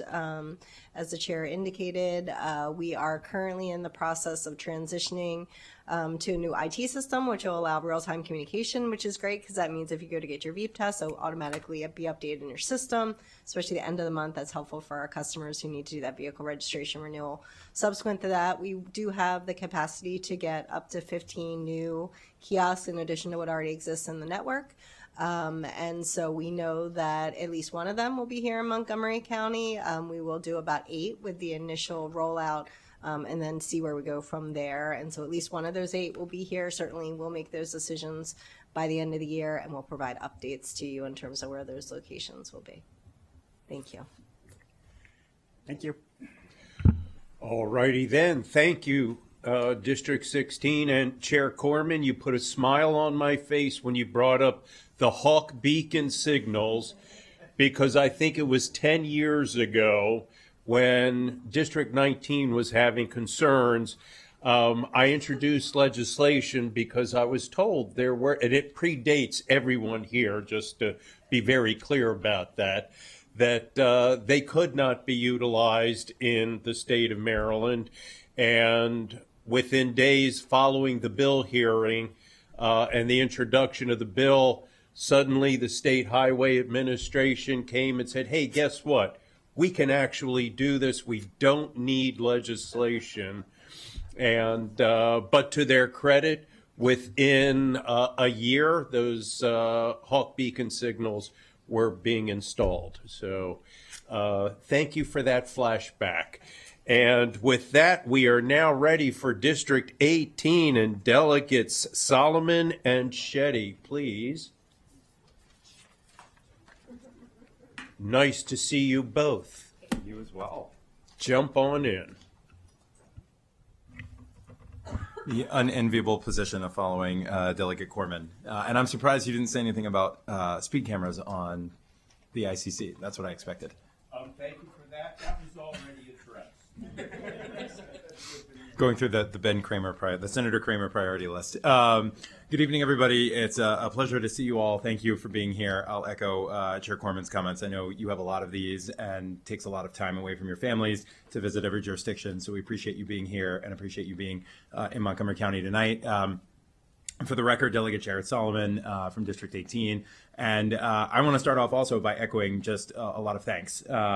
We've spent a lot of time with many of you, particularly Administrator Pines and Derek and the team here in District 3. And I really just want to say thank you, because so many, I was literally on the phone with your team on Friday, twice actually, on the Grace Church Road situation and second, and just appreciate the unbelievable responsiveness on that. We got a really lovely message back from the community today. I talked to several of the traffic committee members in North Woodside who were ecstatic over the responsiveness and the closing of the median there. And so, I think we've had 15 or 20 collisions within the last couple of months there. And so that's going to do a huge service to the community. I want to thank the MC.dot team as well. I know they're putting in a stop sign at second there also. And I think Council President Stewart had to step out, but I know her team has been a really great partner. So I want to start off by saying thank you on the Montgomery Hills project. 40 plus years in the making. It was really wonderful to be with you, Madam Secretary, as well, at the announcement. I guess it really doesn't feel like that long ago, but it was probably 6 weeks ago. It was still warm at that point. But again, it's incredible to see that starting to come to fruition, actually seeing the right-of-way being purchased, and your team, for a whole host of different things, I know there's been some complications as well, has just been really wonderful to work with at really every level. being responsive to the community. And, no major project is perfect. When you make an omelet, you're going to have to crack some eggs. But I think 90 to 95% of it is going to be incredible for the community. And we know that we've got your partnership and the folks from MC.'s commitment that if there are things that need to be tweaked after construction and after things are done, we're not walking away from it. We're going to continue to figure out the best for our residents over there on both sides of Georgia Ave. And I know you're going to hear from the District 20 team as well on that. But just thank you. That has literally been, I think, something we started working on before we were actually elected in the summer after our primary. And so it's incredible to see it actually coming to fruition. And sort of big and small things, I want to thank, again, Administrator Pines for your partnership on the signage, the signs on the Beltway and the signs on Georgia Ave, directing folks to the Silver Spring and Wheaton Arts District. May seem like small things to some folks, but in a time where a lot of our small businesses and a lot of our communities are hurting, everything that we can do to drive traffic, no pun intended, to our businesses and to our wonderful communities along our state corridors is really important. And so I know we've got some more work to do on that, but just really appreciate it. Again, I'll echo Chair Corman's comments on the Purple Line, just sort of broadly and specifically on the trail. We are really seeing progress. And I hear it from community residents all the time. I know we just had our recent round of CAT meetings, and folks, it's actually probably the least controversial CAT meetings I think that I've been on. They ended early, both of them, the Silver Spring and the Chevy Chase one. Yeah, that's exactly what you want. People had their questions answered. I know we're gonna see a little bit of a tough go around the Jones Bridge detour for the next couple of weeks, but that's because we're getting close to actually seeing construction being finished. And I know the Purple Line Partners team has seemingly a really good plan on community outreach to make sure that folks know about it. But I've had several people recently tell me, like, it actually looks like there's going to be a light rail here, which is great. And so, just emphasize again what Delegate Corman said around the trail. I know there's still some things that need to be worked out between MTA and the state and the county to make sure that the handoff is smooth. But, as we've said ad nauseum, the community cannot wait for the trail to be open, and the fact that you all recognize the commitment from the previous contractors, I think has gone a long way to rebuild the trust among folks in our community that they're really excited that, again, the project is moving forward, but that the trail is going to be back. And so the sooner that we can make that handoff, and happy to work in partnership to make sure that the county gets everything it needs to make that partnership really smooth. And then, again, hate following Chair Corman, but it makes it really easy. Ditto on the Metro funding. I think we have technically more Metro stations in District 16, but I won't start that fight. But obviously, it's incredibly important to our community. We have both ends of the red line instead of just one. So we want to make sure that the system is operating at its peak efficiency. I was just on the Metro on Friday and really like the new signs they have that provide up to the minute responsiveness and scheduling outside the station, which is really nice. And I think all of the new equipment has been working really well. So we just want to make sure that continues. And, I think our residents understand fees have had to go up. It is kind of expensive now to take the Metro. It's almost $15 to $16 between parking and a two-way ticket. So we want to make sure that money is going to good use and that we're supplementing what we need. So we just echo Delegate Corman's comments on that.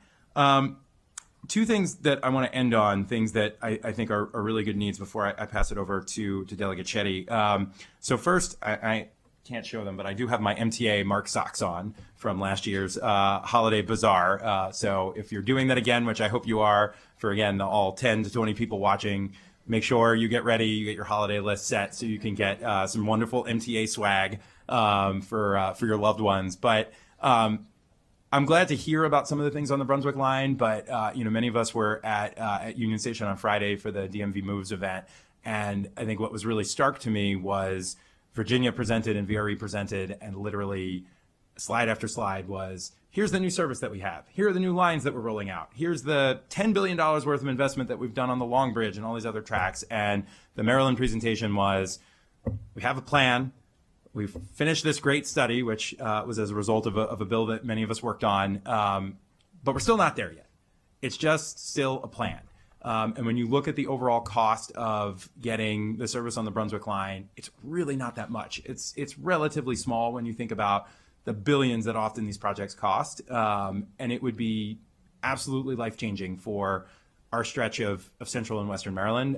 Delegate Shetty and I were just out in Hagerstown this past week with the Appropriations Committee. I heard loud and clear from the Hagerstown representatives. We were in Frederick a couple of weeks before on the with the Transit Caucus, and same thing. Wow, it would be great to have more MARC service, and that's not obviously what would be transformational for folks in Montgomery County that commute into DC. The one thing I will say, we were close to getting that midday service pilot, and then, for budget reasons, obviously it went away, and we're sort of felt like we took 2 steps forward and then 3 steps back. The example that I always like to give from my personal life, my office and my other job moved to Union Station. We live in Kensington, and I was so excited. I was like, now I can actually walk to the MARC station, take it to Union Station instead of having to drive to Forest Glen and get on the Metro. Sorry to Metro, they would lose my money on that one. But then I looked at the schedule again and was reminded that now that my son is in kindergarten, I can't make the last MARC train into DC if I want to see him to get on the bus.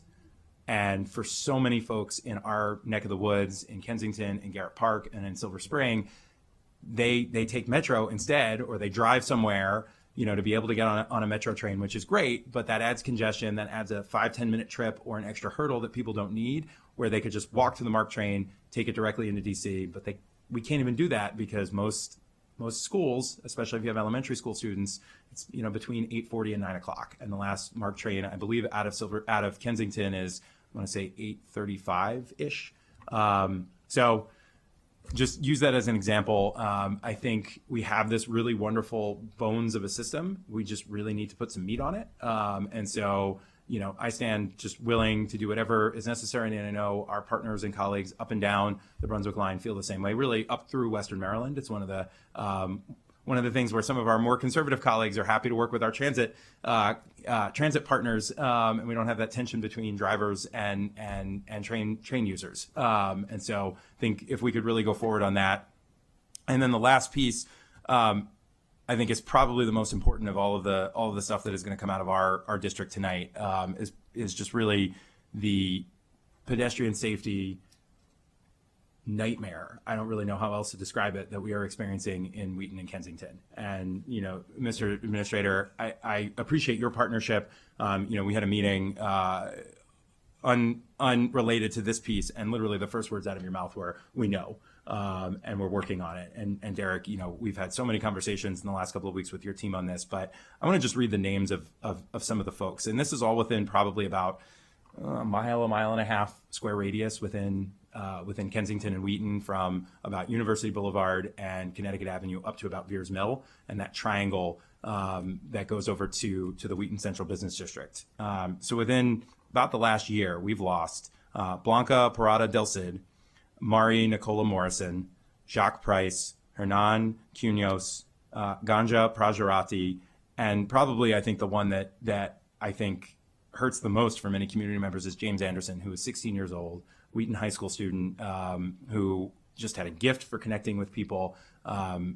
I think many of us attended the memorial service. I will just tell you, I sobbed uncontrollably afterwards.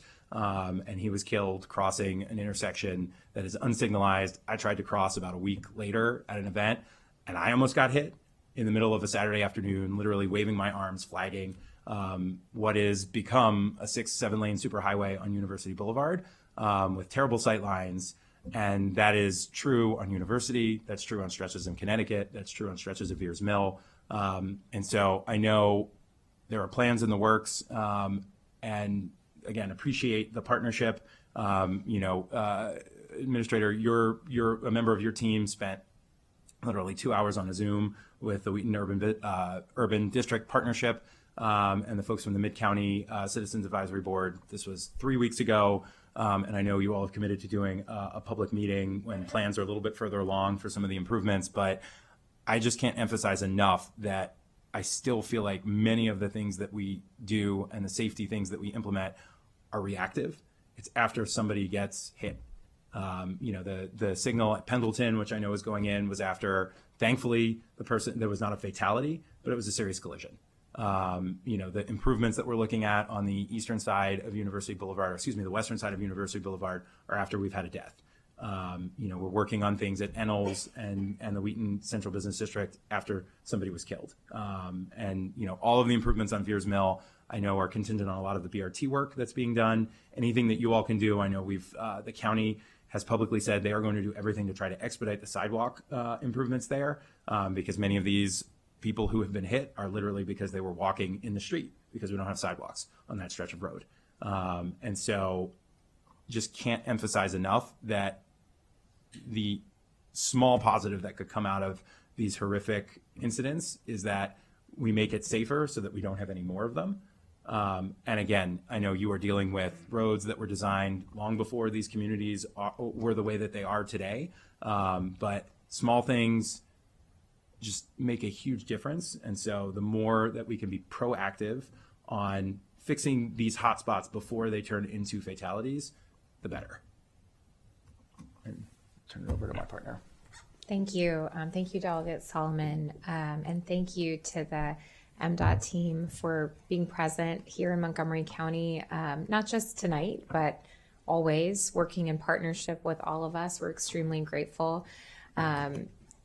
Derek is an absolute gift, and so is your whole team. We're super grateful for the many years of collaboration that we've had with you.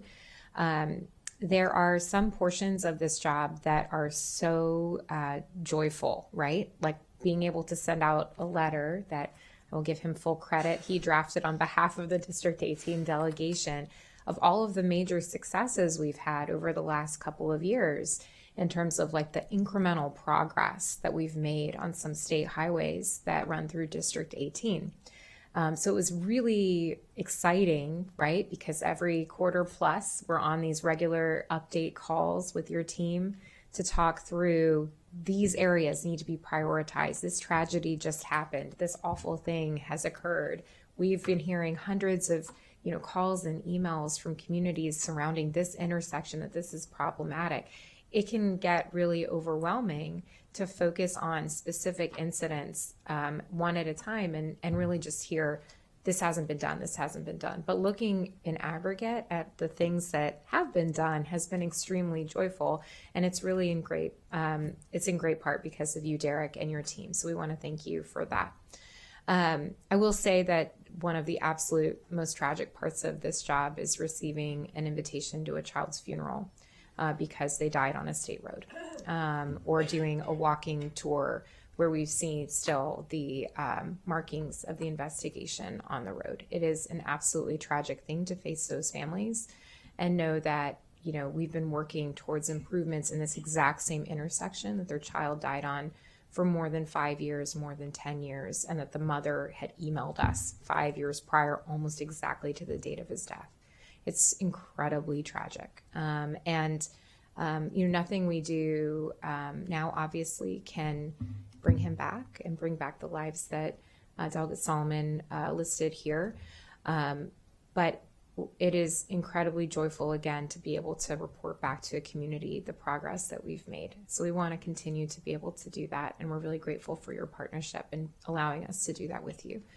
So thank you. I know, we have seen some minor improvements on that University Boulevard area. The crosswalk is a little bit brighter. So I know that's been painted recently, and that's been really wonderful. And the speed camera is back, which people in that part of the area literally watch outside as the camera flash happens in the evening and cheer because it means that one more person is getting penalized for speeding and along that stretch where there's so many pedestrians, and it means that in the future maybe their behavior will be corrected. So and we're seeing more slowed down traffic as a result, which is really the ultimate point. So thank you for working with our local county law enforcement to get that back up and running. But really what that specific intersection needs is some form of signalized crosswalk. It's about a mile in between the two signalized crosswalks that are nearest to it. And a ton of people take the buses there, and a lot of people need to cross to get to school, to the parks there, to the businesses there. So we really want to be able to share with the community more success stories, and are grateful to work with you towards that end. Thank you. And I want to say, Delegate Kaufman sends his regards. Unfortunately, couldn't be here tonight, as well as Senator Waldstreicher. Thank you both so much for really everything that you shared. Can certainly empathize both on both the joy and the sorrow that comes on the state side of the equation as well. But very grateful to have the partnership and support to continue to work towards the solutions that we know will have that positive impact and will have a proactive impact in the future.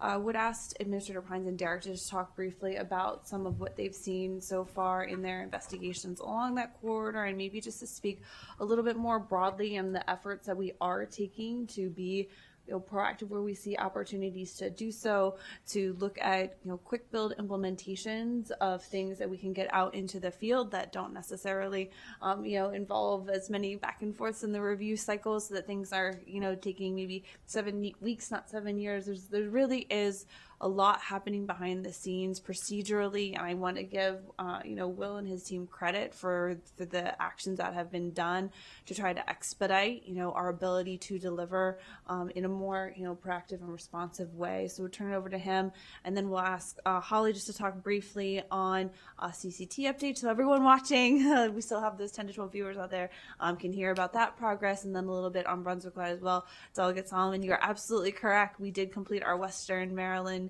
part of the CTP tour so far, and we did absolutely hear support for the Brunswick line there. So, great job in lining up full support along the entire corridor. But Will, turn it over to you. Thank you, Madam Secretary, and thank you for your comments. In this role, I share your sentiments a lot. It's very tragic incidents here. Chrissy and I every year attend the Maryland Remembers event and get to see firsthand what it's like for families that lose loved ones in roadway crashes. So we feel it and totally understand the sentiments you're going through. So thank you.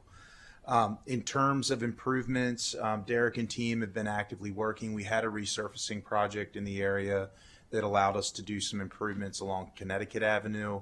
But we're also taking a deep look at University, Veers Mills, really the entire area for opportunities for improvements. As Delegate Solomon mentioned, we're expecting that here shortly we'll be able to do some public engagement and talk about that. We know that there's a strong interest for some signalization improvements in the area, and I would expect that we'll be able to do something in that spirit. Kind of to the Secretary's point, the statewide perspective, our focus to be proactive is both getting past just crash data and moving into predictive analytics. We've been spending a lot of time recently with the CAT lab at University of Maryland.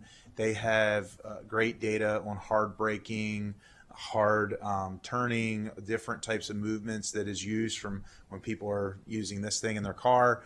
And we can use that data to help us identify locations that aren't just problematic from crash history, but also tell us the specific locations where the types of vehicle behaviors are indicative of things that should be addressed sooner rather than later.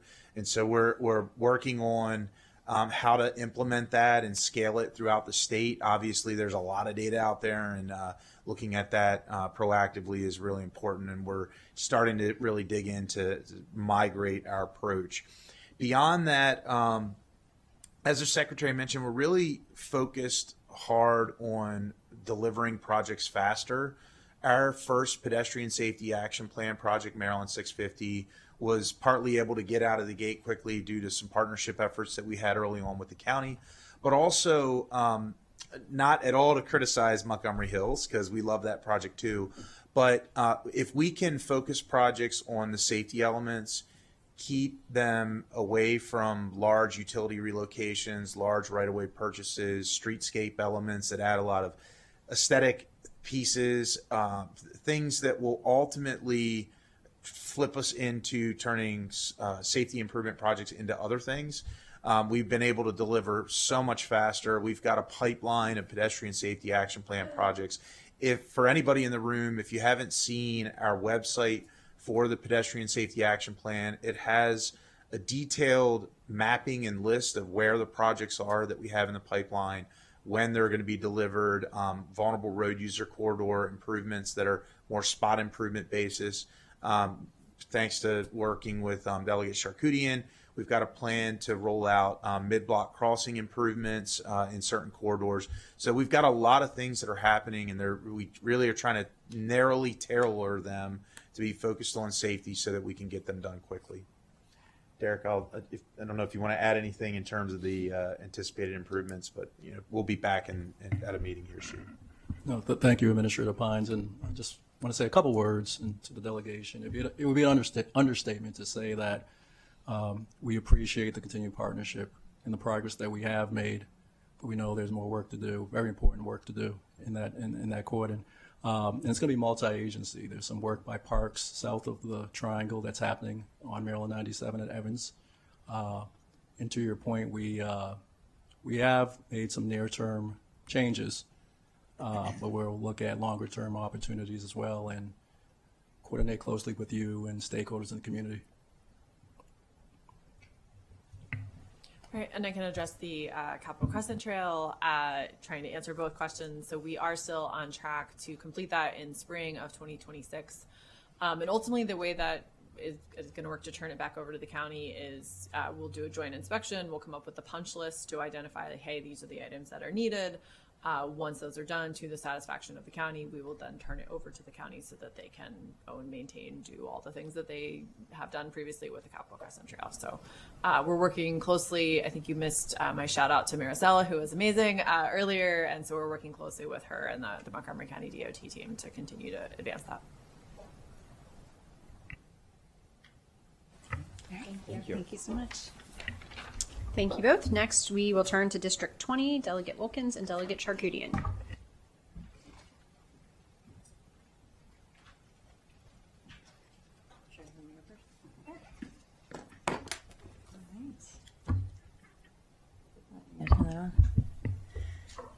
Madam Chair, Mr. Chair, Acting Secretary, members of the Department of Transportation leadership, it is a pleasure to be here with you. Thank you for being here and for all that you do all the time and all that you do to get feedback from elected officials and community members around the state.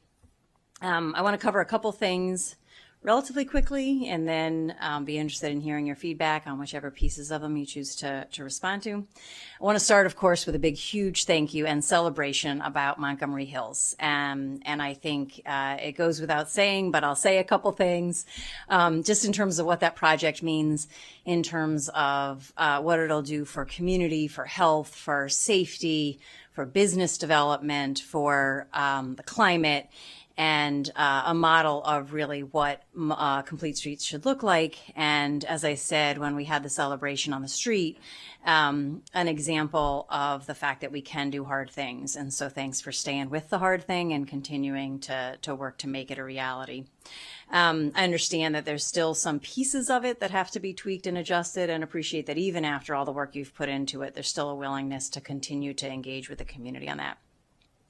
A couple of other thank yous. I want to acknowledge that I couldn't find it really in the CTP, but I understand that 29 and at Stewart Lane is close to complete in terms of design and going for bid early next year, if I'm not mistaken. That's an area we also lost a pedestrian again very recently in that area. And so, feel a sense of urgency to have that area rebuilt.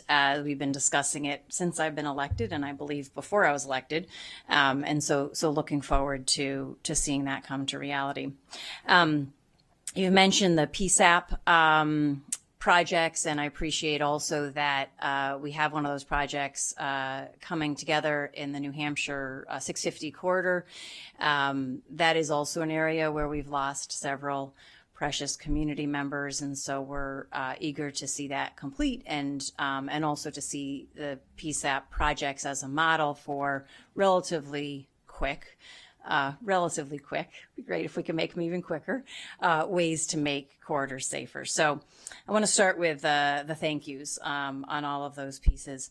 And then I want to talk a little bit about the Purple Line. And I think really I've gotten to a point where I think that I want to sort of talk about two aspects of the Purple Line that are worth mentioning for the Purple Line, because in the time that's left in its construction and the beginning of its operation, I think these are two things that we need to keep in mind. But also, I think these are two really important lessons and things to be thinking about as you move forward with hopefully the Red Line very soon and other projects, other major transportation projects. And so the first is really, as you've heard me say multiple times, I don't think major transportation projects should be public-private partnerships. I think it's unrealistic to expect that a private company is going to take on the risk in a way that's going to benefit the state and residents and taxpayers. And I think the Purple Line is an example of where that has not worked. I think privatization of public goods is a broader thing to be looking at. And I know as you're looking at, for example, paratransit and last mile, some of our transit agencies are looking at either of those potentially using private partnerships. And I think, I would caution against that. And I think that just continue to caution against privatization of public goods. And those would be two examples that I know have been in conversations recently. I think the state taxpayers and residents never win in that deal. And so I hope that you're very careful going forward. The potential toll lines and an expansion of 495 and 270 would be another example.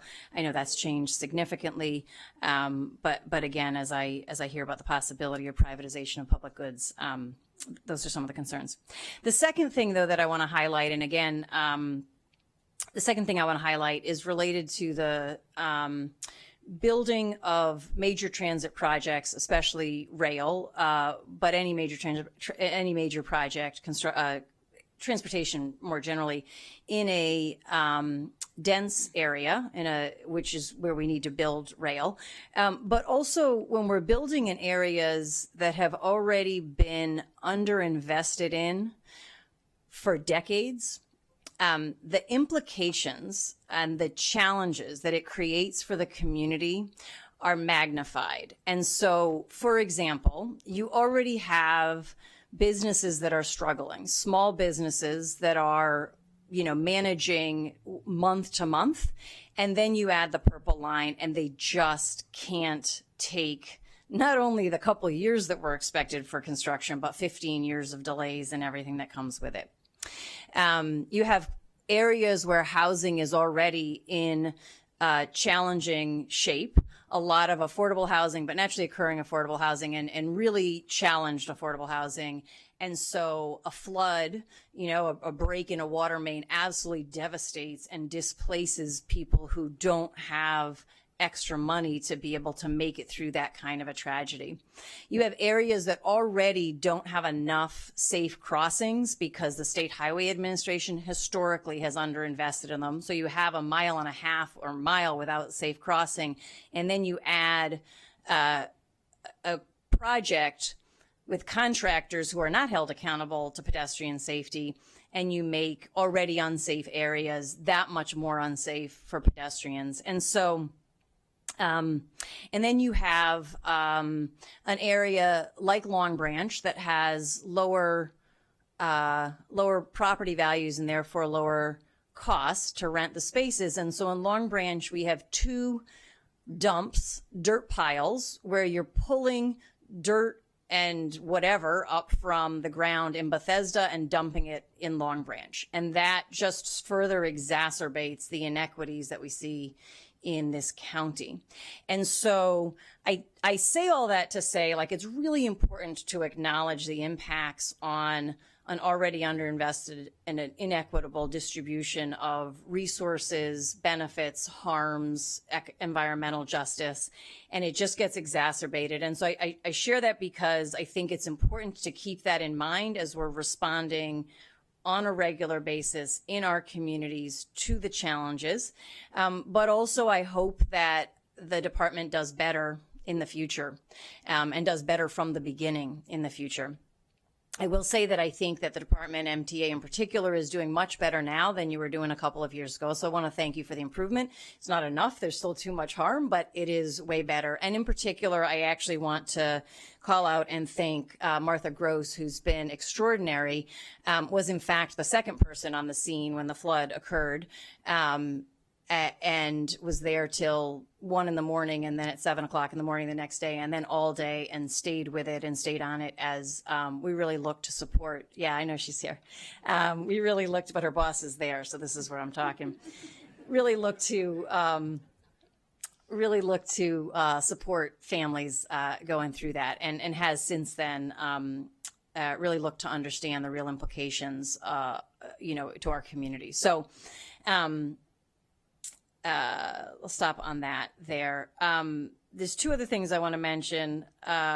First, I want to talk about the airport. I think there's two things that I want to talk about in terms of the airport. The first is Avelo Airlines. I want to encourage the state, as we're facing a situation with a lot that's beyond our control as it relates to human rights violations, constitutional violations, violations of due process. It's a challenge to figure out what is and isn't our responsibility, both as human beings and as elected officials, as appointed officials, as people responsible for implementing the Maryland Constitution.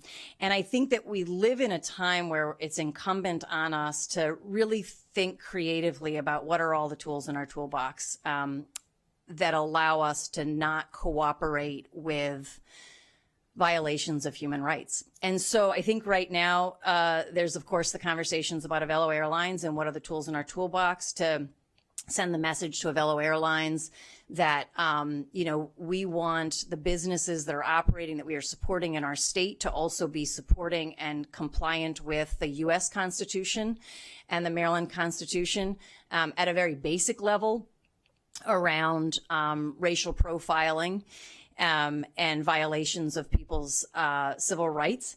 And so, I urge the agency to, to use the ability in the regular contractual agreement that we have with Avelo Airlines to end that agreement. I would also want to talk a little bit about, and I know we have a meeting set up coming up soon, so we could talk more about it then, but about just the health and safety issues of what's happening on the tarmac in Maryland. And I'll just give one example, which is, when a refueling happens with people on board who are shackled, that is a refueling that normally we do not have passengers on board for refueling. But when there are passengers on board, there's an expectation that a plane could be evacuated within 90 seconds. And there is no way that a plane that is being refueled with shackled passengers could be evacuated within 90 seconds. And in fact, the staff of the airlines, of the contractors that are flying some of these flights with people who are shackled on them, have been told to leave the passengers and to get off themselves. And so I think we have an ability in Maryland to establish health and safety guidelines for the refueling operations and for other contractors who are operating in our state. And I think it's incumbent on us to really find the ways and the pathways to do that. And I really hope to be able to work with MDOT, with the Maryland Aviation Administration, to do those things.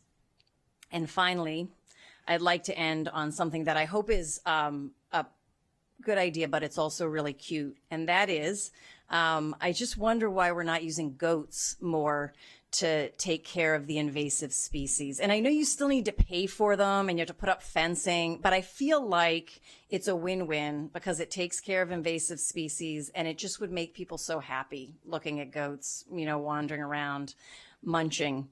So I hope the State Highway Administration will increase the use of goats for invasive species management.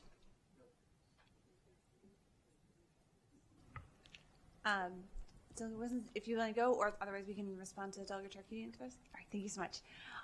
So thank you for kind of highlighting, a broad range of some of the challenges that we face on a couple of different modes. I think, what you've pointed out in the purple line in synopsis is that projects with a great deal of complexity, both on the technical delivering level and so the impact that it's had on communities. Grateful to hear that things are improving, but agree that there's always more that we can do to work better together. We are so grateful for the partnership that we have, both with our local elected leaders as well as with Montgomery County DOT. I want to just thank thank. I think I just combined thank and echo into a sentence there. I want to thank and echo your positive remarks on Martha's engagement in the flood incident that we had over the summer. Thank you personally for your attention to that challenge as well as County DOT and so many other county offices who all mobilized so quickly to make sure that families were put in touch with the resources that they need to work through a really challenging time. And I think, you know, it was very appropriate of you to highlight that experience as one that does emphasize the nature of some of the impacts of doing this type of work in a community that is already economically challenged. Just want you to know that we are taking that fully to heart. I don't know, Holly, if there's anything else in terms of you know, what the project team is working through right now, but you know, definitely hear you loud and clear on that. Yeah, no, I just want to again echo, you know, the appreciation for your partnership on this. I know it has been frustrating over the years, but you continue to engage with us and continue to work to help us be better. And so I just want to say thank you for that. As you know from our conversations, we are challenging the team to continue to try and be better. We are 82% complete, so we are going to be out of your hair, and the big dirt pile will be going away soon. So I think right now the only way out is through, and that's what we're all really pushing for, is as quickly as possible. We do also recognize the impacts that it has, and I thank Martha for going out and being the boots on the ground. I've challenged her a few times to go, hey, see what we can do in this area in a way that we haven't done it before. Let's get some new fresh eyes on here, and so we are continuing to do that. But yes, it is a large, complex project with a complex history that we're all kind of working through, and so definitely a lot of lessons learned for other things that we're doing as an agency, and I think as a state. Yeah, lessons learned as well on the contracting comments, and I would also say that even when we know we are through kind of this hard construction piece of the Purple Line, that there are still going to be efforts to continue to look at some of these key corridors where you've highlighted the spacing that we have between signalized crossings, things like that. We know that there's going to need to be continued, both collaboration on, making sure that we are working with communities and make sure that they understand and can hopefully embrace what we hope is an asset for them with the connectivity of the Purple Line in the future. On the Avello piece, I think that in terms of, you highlighted and encapsulated very well some of the challenges that we are all facing, more broadly. And this is one that has certainly been brought to the attention of the Maryland Aviation Administration, of the department, and of, the more administration. And so I think you're framing of we need to look at what tools we have available and how we can use those tools and options to address these challenges. I think that is where we are in that evaluation. The meeting that you references on the refueling standards. I don't know, Ms. Griffin, if you would have any either comments or remarks on either of those topic areas for tonight, but just do want to thank you and appreciate your advocacy. No, I want to duplicate exactly what the secretary said. There's a lot of tools that we're looking into as to avenues that we can address this. Health and safety is very important to us as well, too. I'm not familiar with this refueling issue that you brought, so I do need to do a little research on that. But again, health and safety is very important, and that's how we're talking about all of these issues as to how we can do anything in regards to that. And we're looking at all the tools available to us. But I thank you very much for bringing those, especially the fueling piece, to our attention, and we'll do some research there. I will also say that my husband has suggested that we get an eco coat as well, and so never a bad time for an interesting pilot, and I think it would definitely make people smile. Delegate Wilkins. Thank you so much. Greetings, Madam Secretary, who is actually a fellow Blue Hen. We are building our caucus here in Maryland. I want to recognize and thank the leadership of the delegation. Greetings, Mr. Chair and Madam Chair, and also all of the members of the leadership of MDOT that are present. I want to start off with kudos to the Maryland Vehicle Administration for all of the partnership and work around Eric's ID law. I know that Eric's ID law was addressed at the beginning beginning, and really want to thank Administrator Nizer for her strong partnership, Sean as well. I think that this is a model in how the legislature and the agency can work together around crafting strong legislation, and most importantly, making sure that we get the information out to the community so they're able to access this really important resource and tool. So thank you for all of your work and engagement with us on making Eric's ID law a success. I want to echo the comments of Delegate Charkoudian and also mention that we're speaking on behalf of Delegate Moon and Senator Smith as well, the whole District 20 team, around the impacts of the Purple Line. I think every year, this is my 8th year in the legislature, the Purple Line has been a huge topic for our district, and the impacts of it cannot be overstated. The traffic, the construction, the congestion, the potholes, the business impacts, and that in District 20, we are ready for this to come to a close and open the doors on the Purple Line. I'm disappointed to see what feels like an increase in impacts that are leading to displacement, homeowners that are seeing flooding. I don't quite understand why at this point in construction we're now seeing these types of issues and major errors that are impacting our constituents financially, and the ability to enjoy their homes. And so I would like to understand what we are doing to make sure that these types of issues and accidents and flooding that is taking place due to Purple Line construction don't happen for our residents. I also would like it stated here, if it hasn't been already, but I'd like it to be a part of my comments.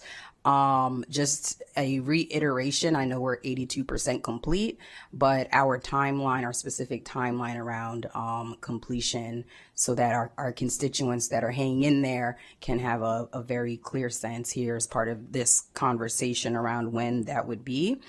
In addition, kudos to the team for working with us and taking our feedback around the Purple Line grant program. That was legislation led by the District 20 team that I was able to sponsor, that provided the original grants, the first in the state. And we appreciate the iteration and the feedback that has been taken around the newest round of grants that are being provided to impacted businesses, and the work together and making sure that our businesses are able to benefit from those grants. So I do thank you for that, and that we need to continue to work on making our businesses as whole as possible, because they have suffered a lot over this construction. Last couple of comments. I really just want to get to basics. A very small story is that at the end of the legislative session, a lot of us send out end of session letters to let our constituents know what we worked on, all the good work we did during session. And I sent mine out, pouring my heart out about all of the wonderful bills the legislature passed. And one of my constituents responded and said, "That's all great, but my state road the grass has not been cut for months now, and that's what I care about, and all these things that you're talking about is great, but that's not done."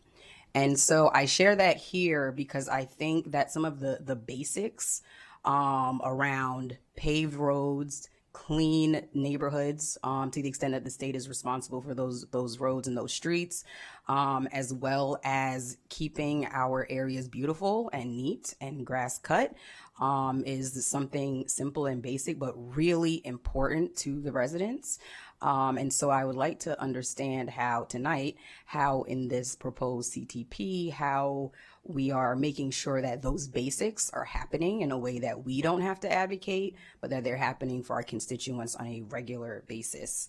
Finally, I'd like to raise the DBE program and the recent ruling that rolls back really important protections and a really important program around disadvantaged business enterprises from the federal level and the impact at the state level. I want to thank Ms. Griffin for participating in the Black Caucus's event over the weekend, where she was able to share a little bit more with those businesses. But I'd like to understand from the state perspective, the types of resource and efforts that will be put into ensuring that our businesses are able to comply, recertify, and continue to thrive under that program.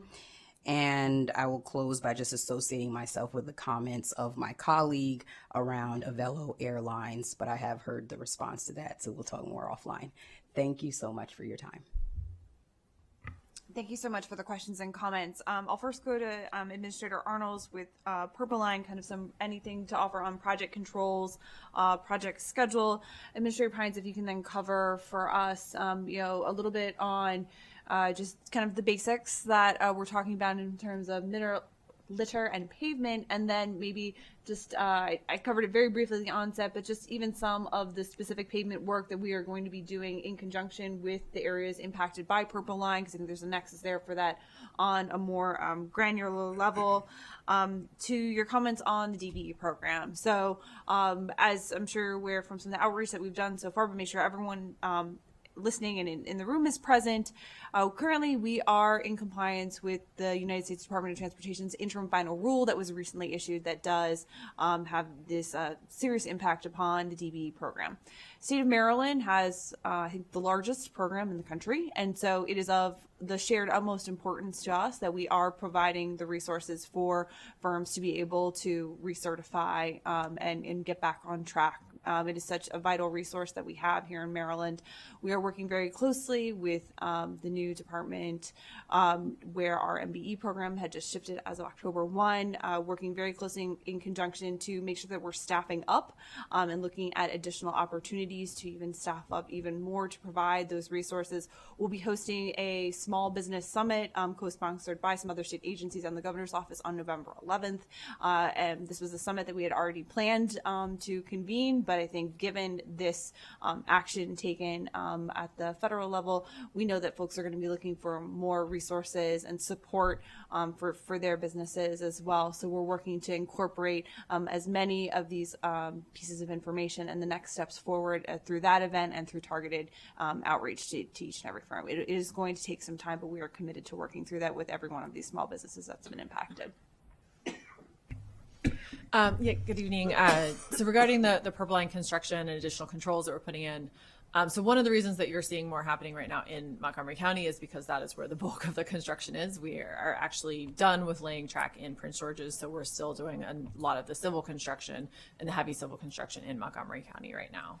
Unfortunately, the incident with the flooding, we were digging anytime you're underground while we do all of our due diligence. Sometimes there are unmarked utilities, and this was a case where there was an unmarked utility. We're working really closely with the contractor on different ways and areas where they can hand dig instead of using machines, right? So like you can sense things that you're going to hit it versus a machine. So we're working very closely with them on that, especially areas where there could be a potential impact. So we can't, go back in time and undo what happened there, but we are trying to prevent things like that from going forward. And we do know the impact on that. The team was doing everything we possibly can. We are working closely to prioritize their claims through insurance. I think a number of the claims have been out, and we do know that all the folks have now been relocated, but it is, moving is hard. All the things associated with it is hard. And so we do fully understand that. And appreciate, the partnership with the delegation, with Montgomery County to get everyone kind of back where they need to be. Regarding the grant program, Assistant Secretary Jacqueline Hartman gets a lot of the credit for the grant program and the changes that have been made. And I think we're on round 3, and I'm sure there will still be, I'm going to speak for her, I'm sure there's still going to be more comments and changes. And so we look forward to that feedback so that we can continue to make it as successful as possible, because we do know the impact that we're having on the small businesses in this area. Schedule. Purple. Thank you. And yes, so, I think we've said several times, testing is the piece where we don't really know what we don't know, the systems testing and systems integration. As of today, the schedule still says we're going to complete the end of 2027. We're doing everything we possibly can to hit that date. But there's just a lot of unknown when it comes to the systems integration and the handoff between like the vehicles and the multiple different traffic signals and the catenary and all the different other things that are happening on the project. So we're doing what we can to make sure we're ready. But you just never know what you don't know. Good news on the vehicle front. Vehicles, we are going to have all of our vehicles by the end of this year. If you go see the yard, which I encourage everyone to do, it is full of trains and it looks very, very real. So it's exciting. And they're making their journeys outside the yard. Yes. Which is an important first step in that systems phase. Well, all right, back to the basics. We'll talk operations side of the house. So with the CTP, there was an inclusion in the 6th year, thanks to the leadership of the legislature and the governor, bringing forth $1.4 billion in additional funding to state highway for system preservation needs. On the pavement side of things, that does include $290 million in increases for statewide pavement and resurfacing. That is a great thing. That puts us in a better place to where we will be able to do a lot more paving statewide. However, and it is even amplified with federal funding. However, as was published in the 2025 MDOT attainment report, our asset management analysis still projects that statewide we will have declining pavement conditions with that funding level. On the operations side, in terms of litter, mowing, tree and brush, some of those types of areas. I grew up on a farm. I would love to have goats. I had them take me back to my days as a kid, but not sure, as the secretary said, how it might conflict with our wildlife crossing goals. We'll have to look at that.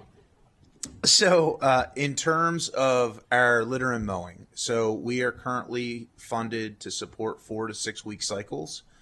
We state that very plainly when customers send us customer care management tickets to address those areas. We generally respond that we maintain our cycles. We can't pop around to areas to get out of cycle and then really fall behind in other areas. So we stick to those schedules. They're weather dependent, obviously, but in the litter front, we've been doing a lot of outreach lately on documenting how quickly litter is reaccumulating in areas.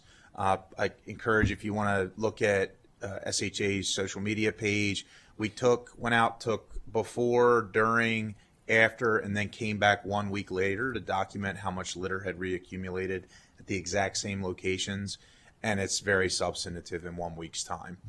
We cannot keep up with weekly litter cleanup. We already spend $18 million a year on litter. So we're trying to focus more on the enforcement front, on the litter side of things, working in partnership with the police, looking at opportunities with universities. There are some technologies that are developing with cameras where you could potentially capture the moment when someone's littering and apply enforcement. Currently, litter is in criminal law, and so that gets very complicated with police. It's not like issuing a citation off of a camera for a car speeding. It's a totally different animal to pursue litter infractions, and so that's one area. We're trying to do a lot more outreach. We did revamp our Adopt a Highway program, where previously you had to fill out paper applications, and it was a little bit of an arduous process. It's now all electronic. We've got a GIS map that shows you what segments are available for adopting. And so we're modernizing, trying to take advantage of opportunities where it's not just throwing more money at the problem, but getting the community engaged and helping with word of mouth. So it's a big challenge for us. I do actually encourage all of you to just be really honest that we do not mow at a level that makes it look like your neighbor's front lawn. We're doing operational mowing for safety purposes. So a couple of thoughts there. Secretary, I thought you asked me to say something else, but I think I'll turn it over to Derek on anything else you want to add. Thank you, Administrator Pines. And actually, you'd be surprised that we have more internal conversations about goat management than people would think, but it does happen. Just want to touch a little bit on the paving in District 3. I'm encouraged by our paving program. It's one of the more robust, I think, in the region. I can follow up with you about what fiscal year 26 looks like in terms of that program and opportunities in District 20.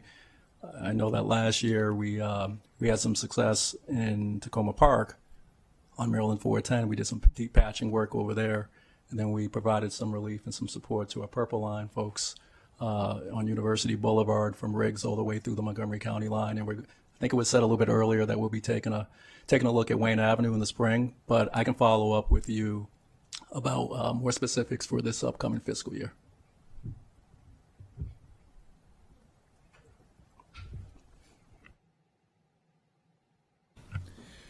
All right, thank you very much. Now we are ready for the District 15 team. Delegate Foley, Delegate Chi, Delegate Fraser Hidalgo. Please jump on in.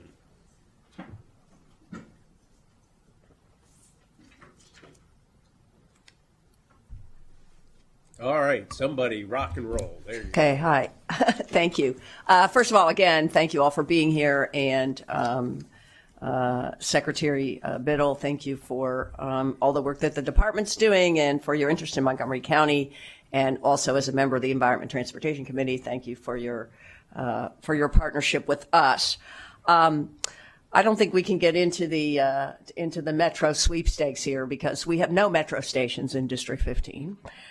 We have very little public transportation in District 15, very little transit. What we do have, one of the things we do have is we do have the MARC train, and so I just want to echo Delegate Solomon's comments about how important it is to make that much more accessible and to expand that Brunswick line. The Germantown station, as you probably know, is a really big station, really a well-used station on the entire MARC line, and that is in our district, and many people rely on it. So I just wanted to echo what he said.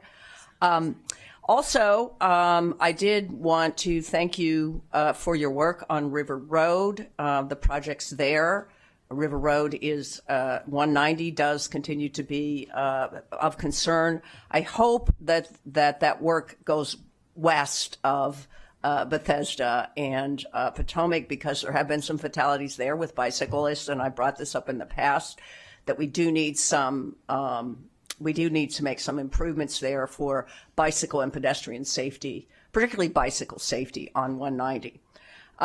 Also along those lines, I do want to bring to your attention 189 Falls Road, which is even worse than River Road for pedestrian and bicycle safety. There's absolutely no shoulder or space to walk or ride on that road in many portions of that road south of 270. And I want to bring to your attention 2 crosswalks that are there.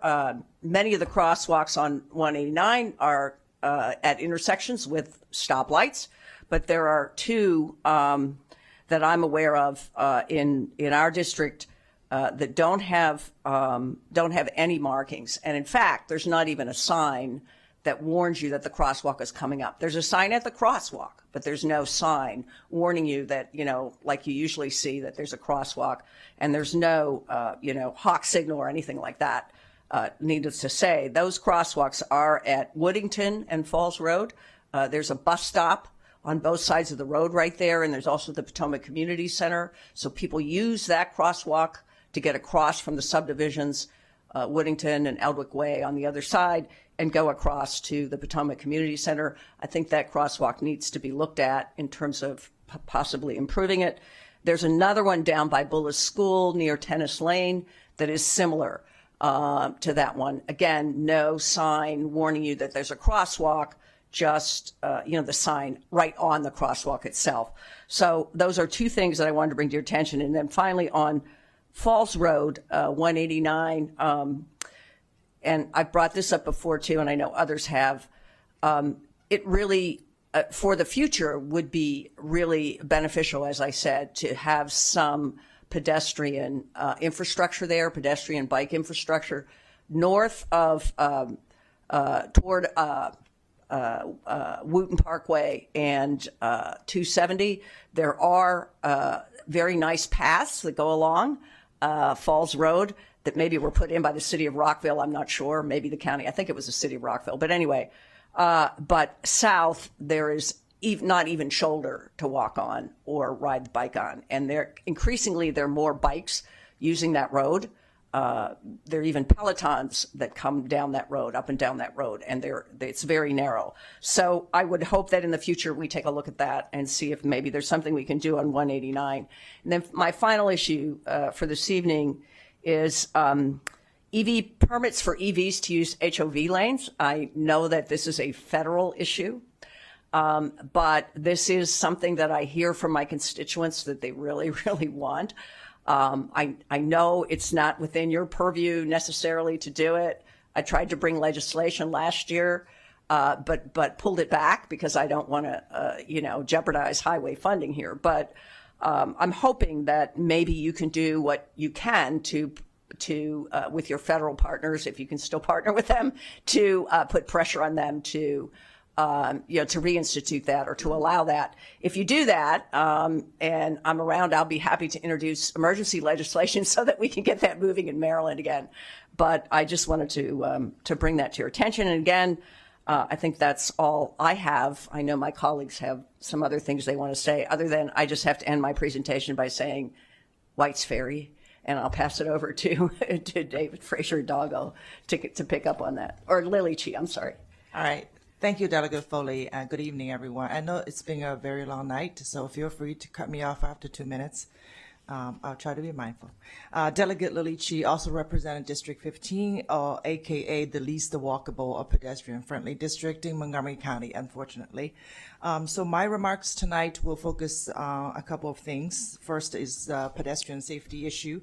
The other would be roadway maintenance concerns related to driver safety. So on the pedestrian safety issue, which is also biker safety and runner safety, I want to focus on three areas as examples. First is Clarksburg.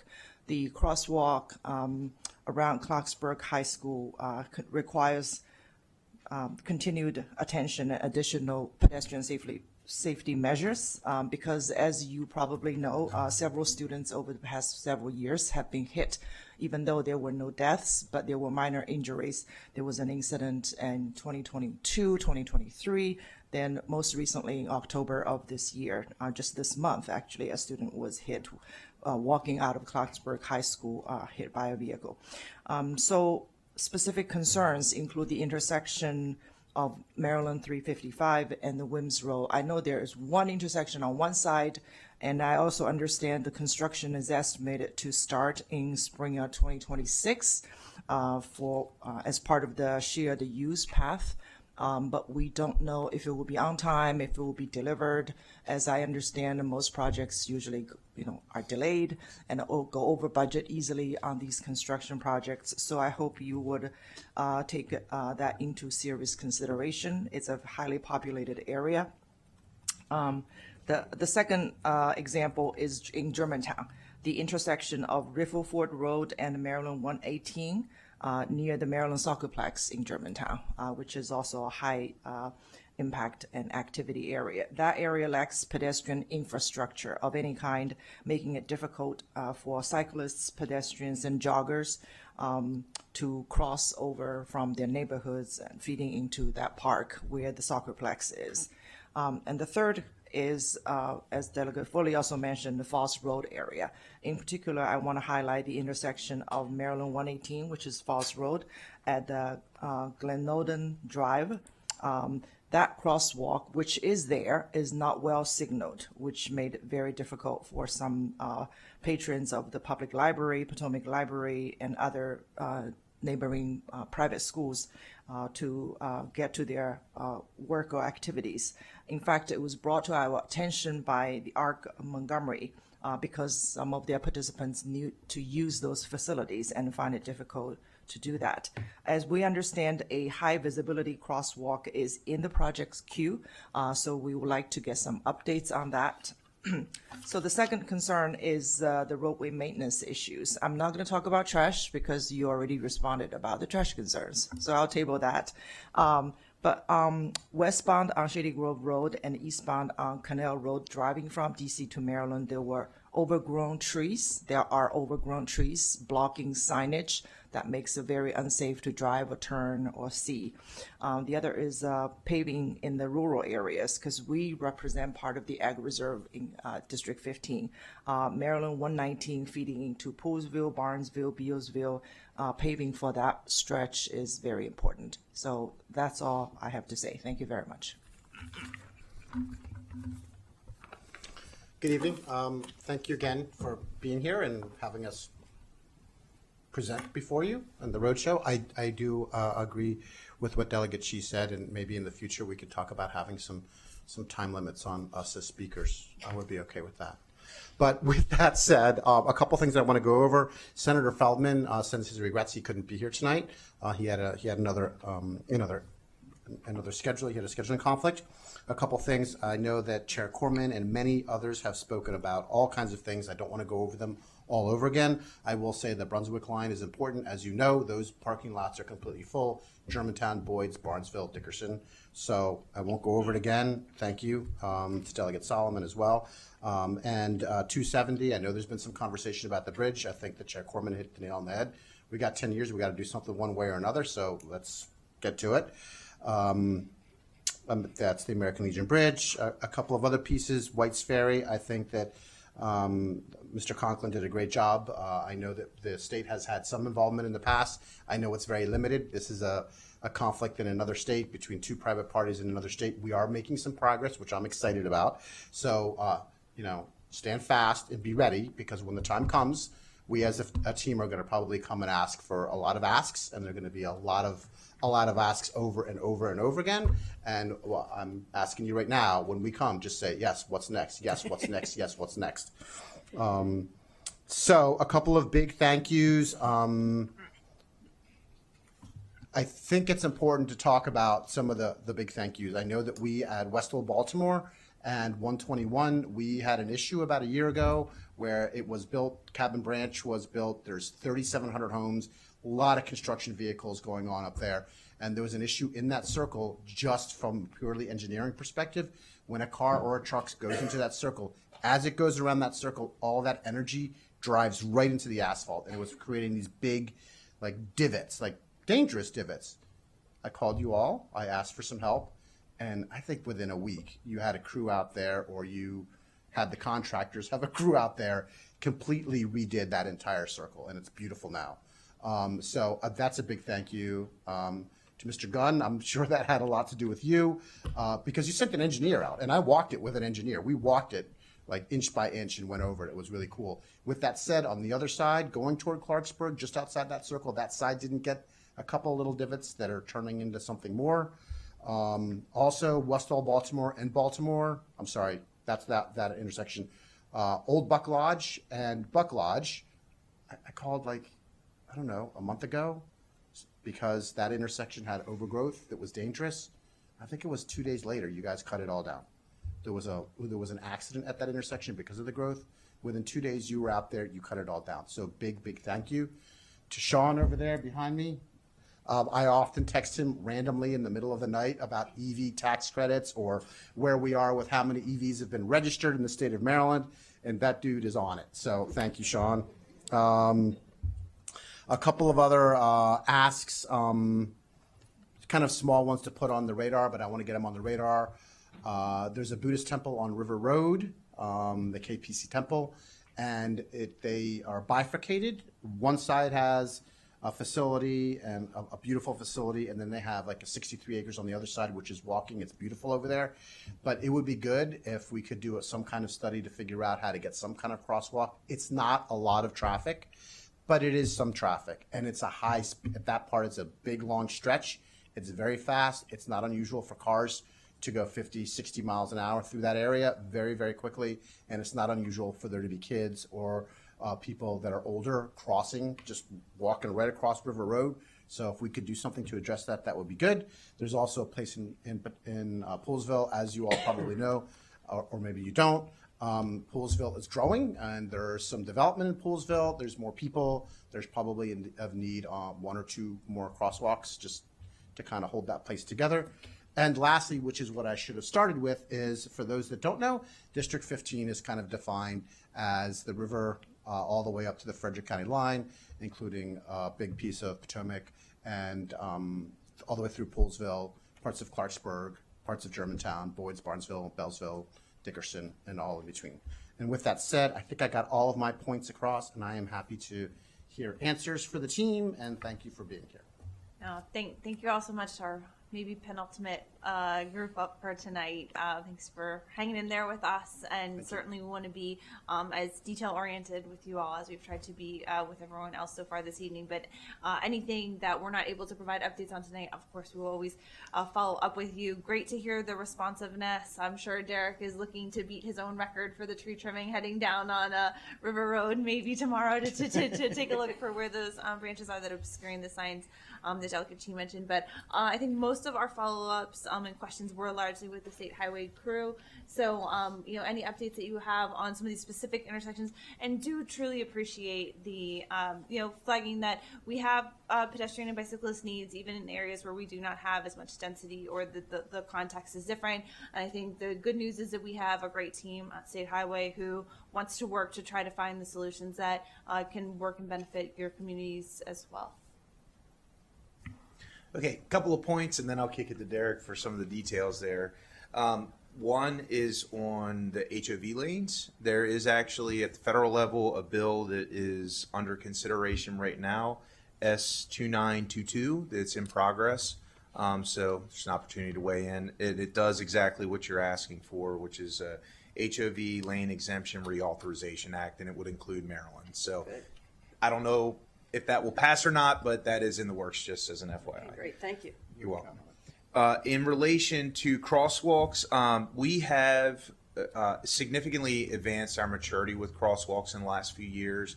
We had our asset management team actually go out and do an inventory of all of the crosswalks, whether they are marked or unmarked, and we have a GIS layer that documents all of that to help us strategically advance crosswalks statewide.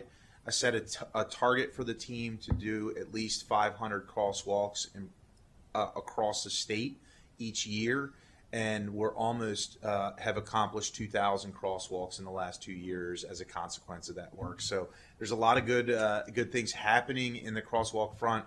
I heard all of you say you want more crosswalks. We will take a look at those locations, specifically around schools and other areas. Sometimes crosswalks, where they get to be challenging for us, is when it starts to trigger ADA improvements that then triggers utility relocations, and then they snowball into very large projects. So we try to hit all of the quick wins as fast as possible, but certainly can take a look at the locations you referenced. Derek, any thoughts on specifics?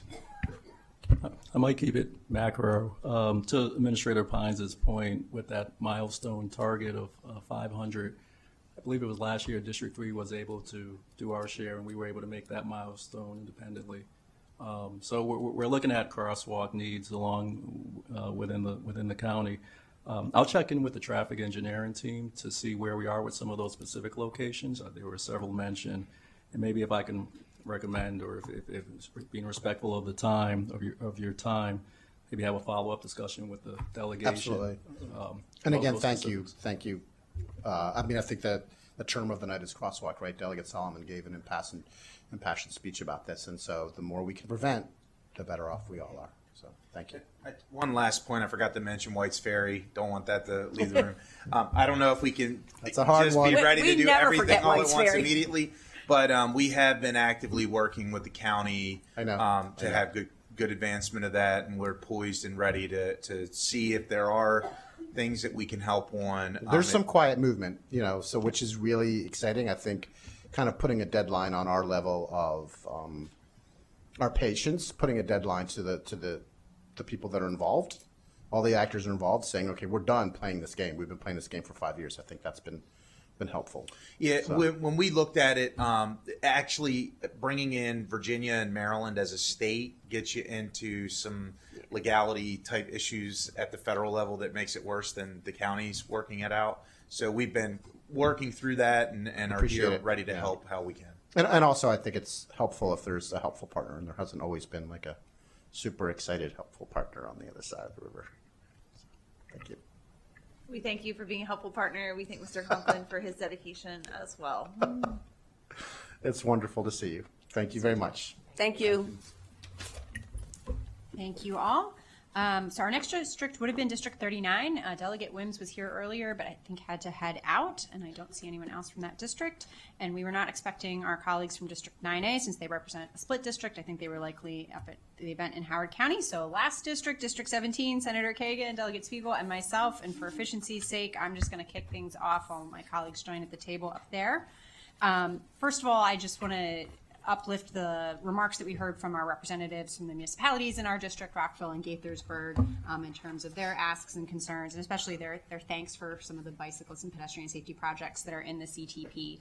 On that front, I did want to ask a question in regards to the pedestrian safety action plan. It was great to join earlier this year for the groundbreaking of the New Hampshire project, but I'm just curious for the projects that aren't in rounds 1 or 2 of the PSAP, what kind of time frame we might be thinking about, especially for the project for 355, because that is in our district.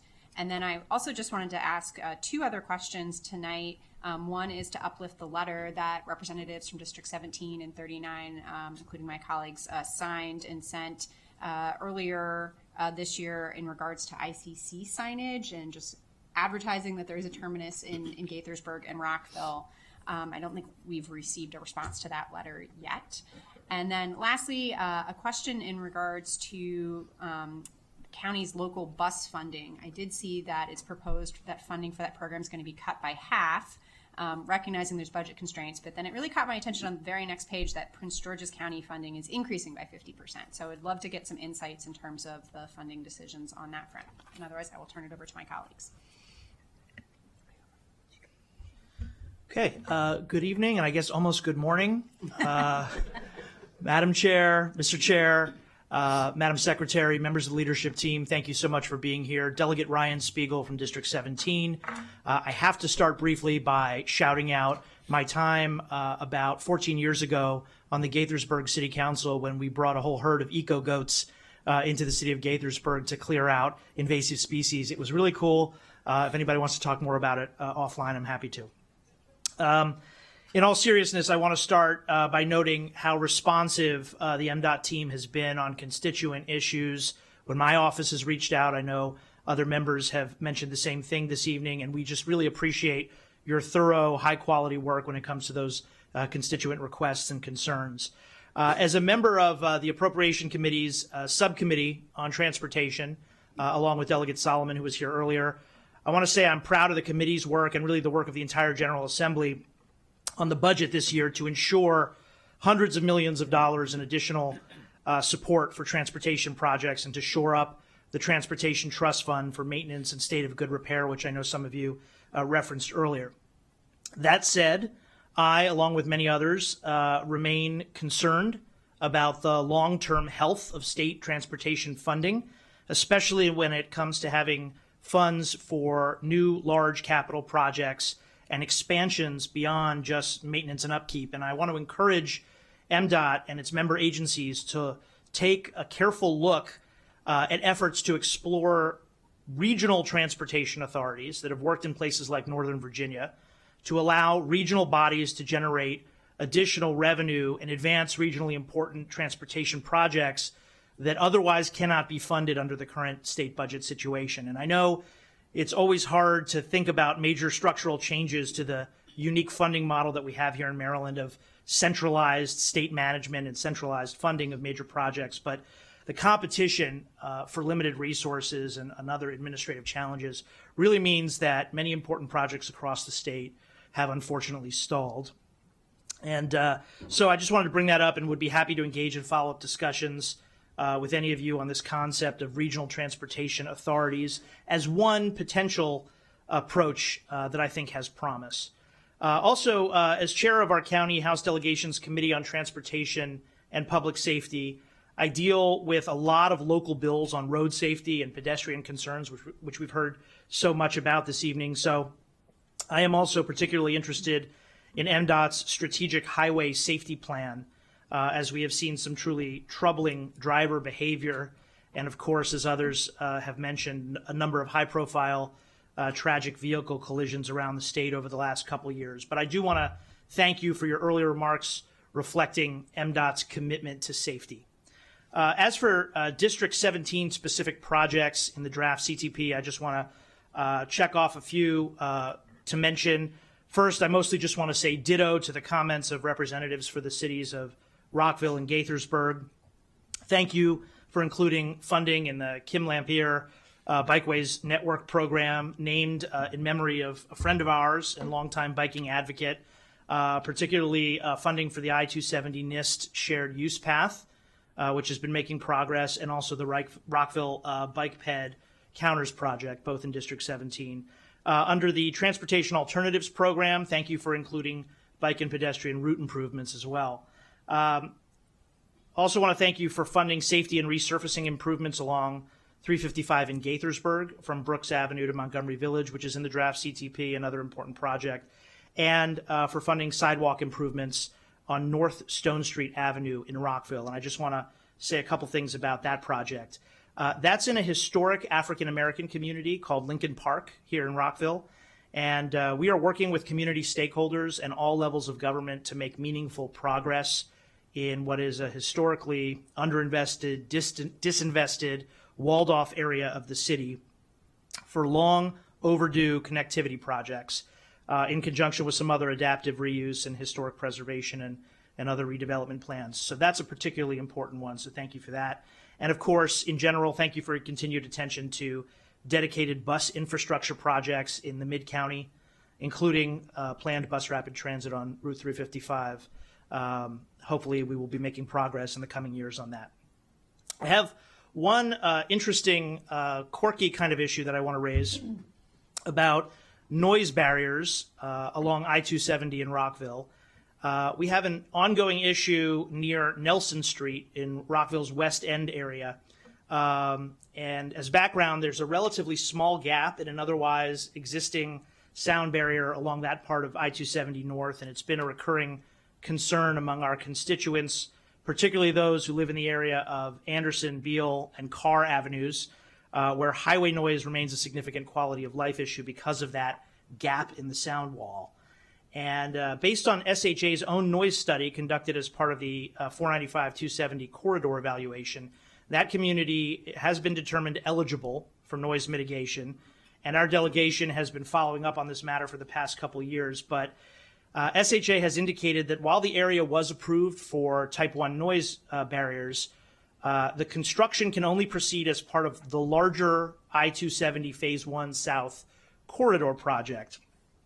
And as you well know, current funding is not available for that larger project. And I realize the reason to have the sound barrier portion remain part of the larger project is to access federal matching funds. But the challenge is to consider whether there's any way in certain circumstances to decouple projects like this, which would have a clear impact on the community's well-being, and make it into potentially a standalone project rather than being tied exclusively to the timeline of a major corridor project that isn't currently moving, when it's deemed to be something worth pursuing sooner rather than later. So I'd be happy to have more conversations offline about that as well.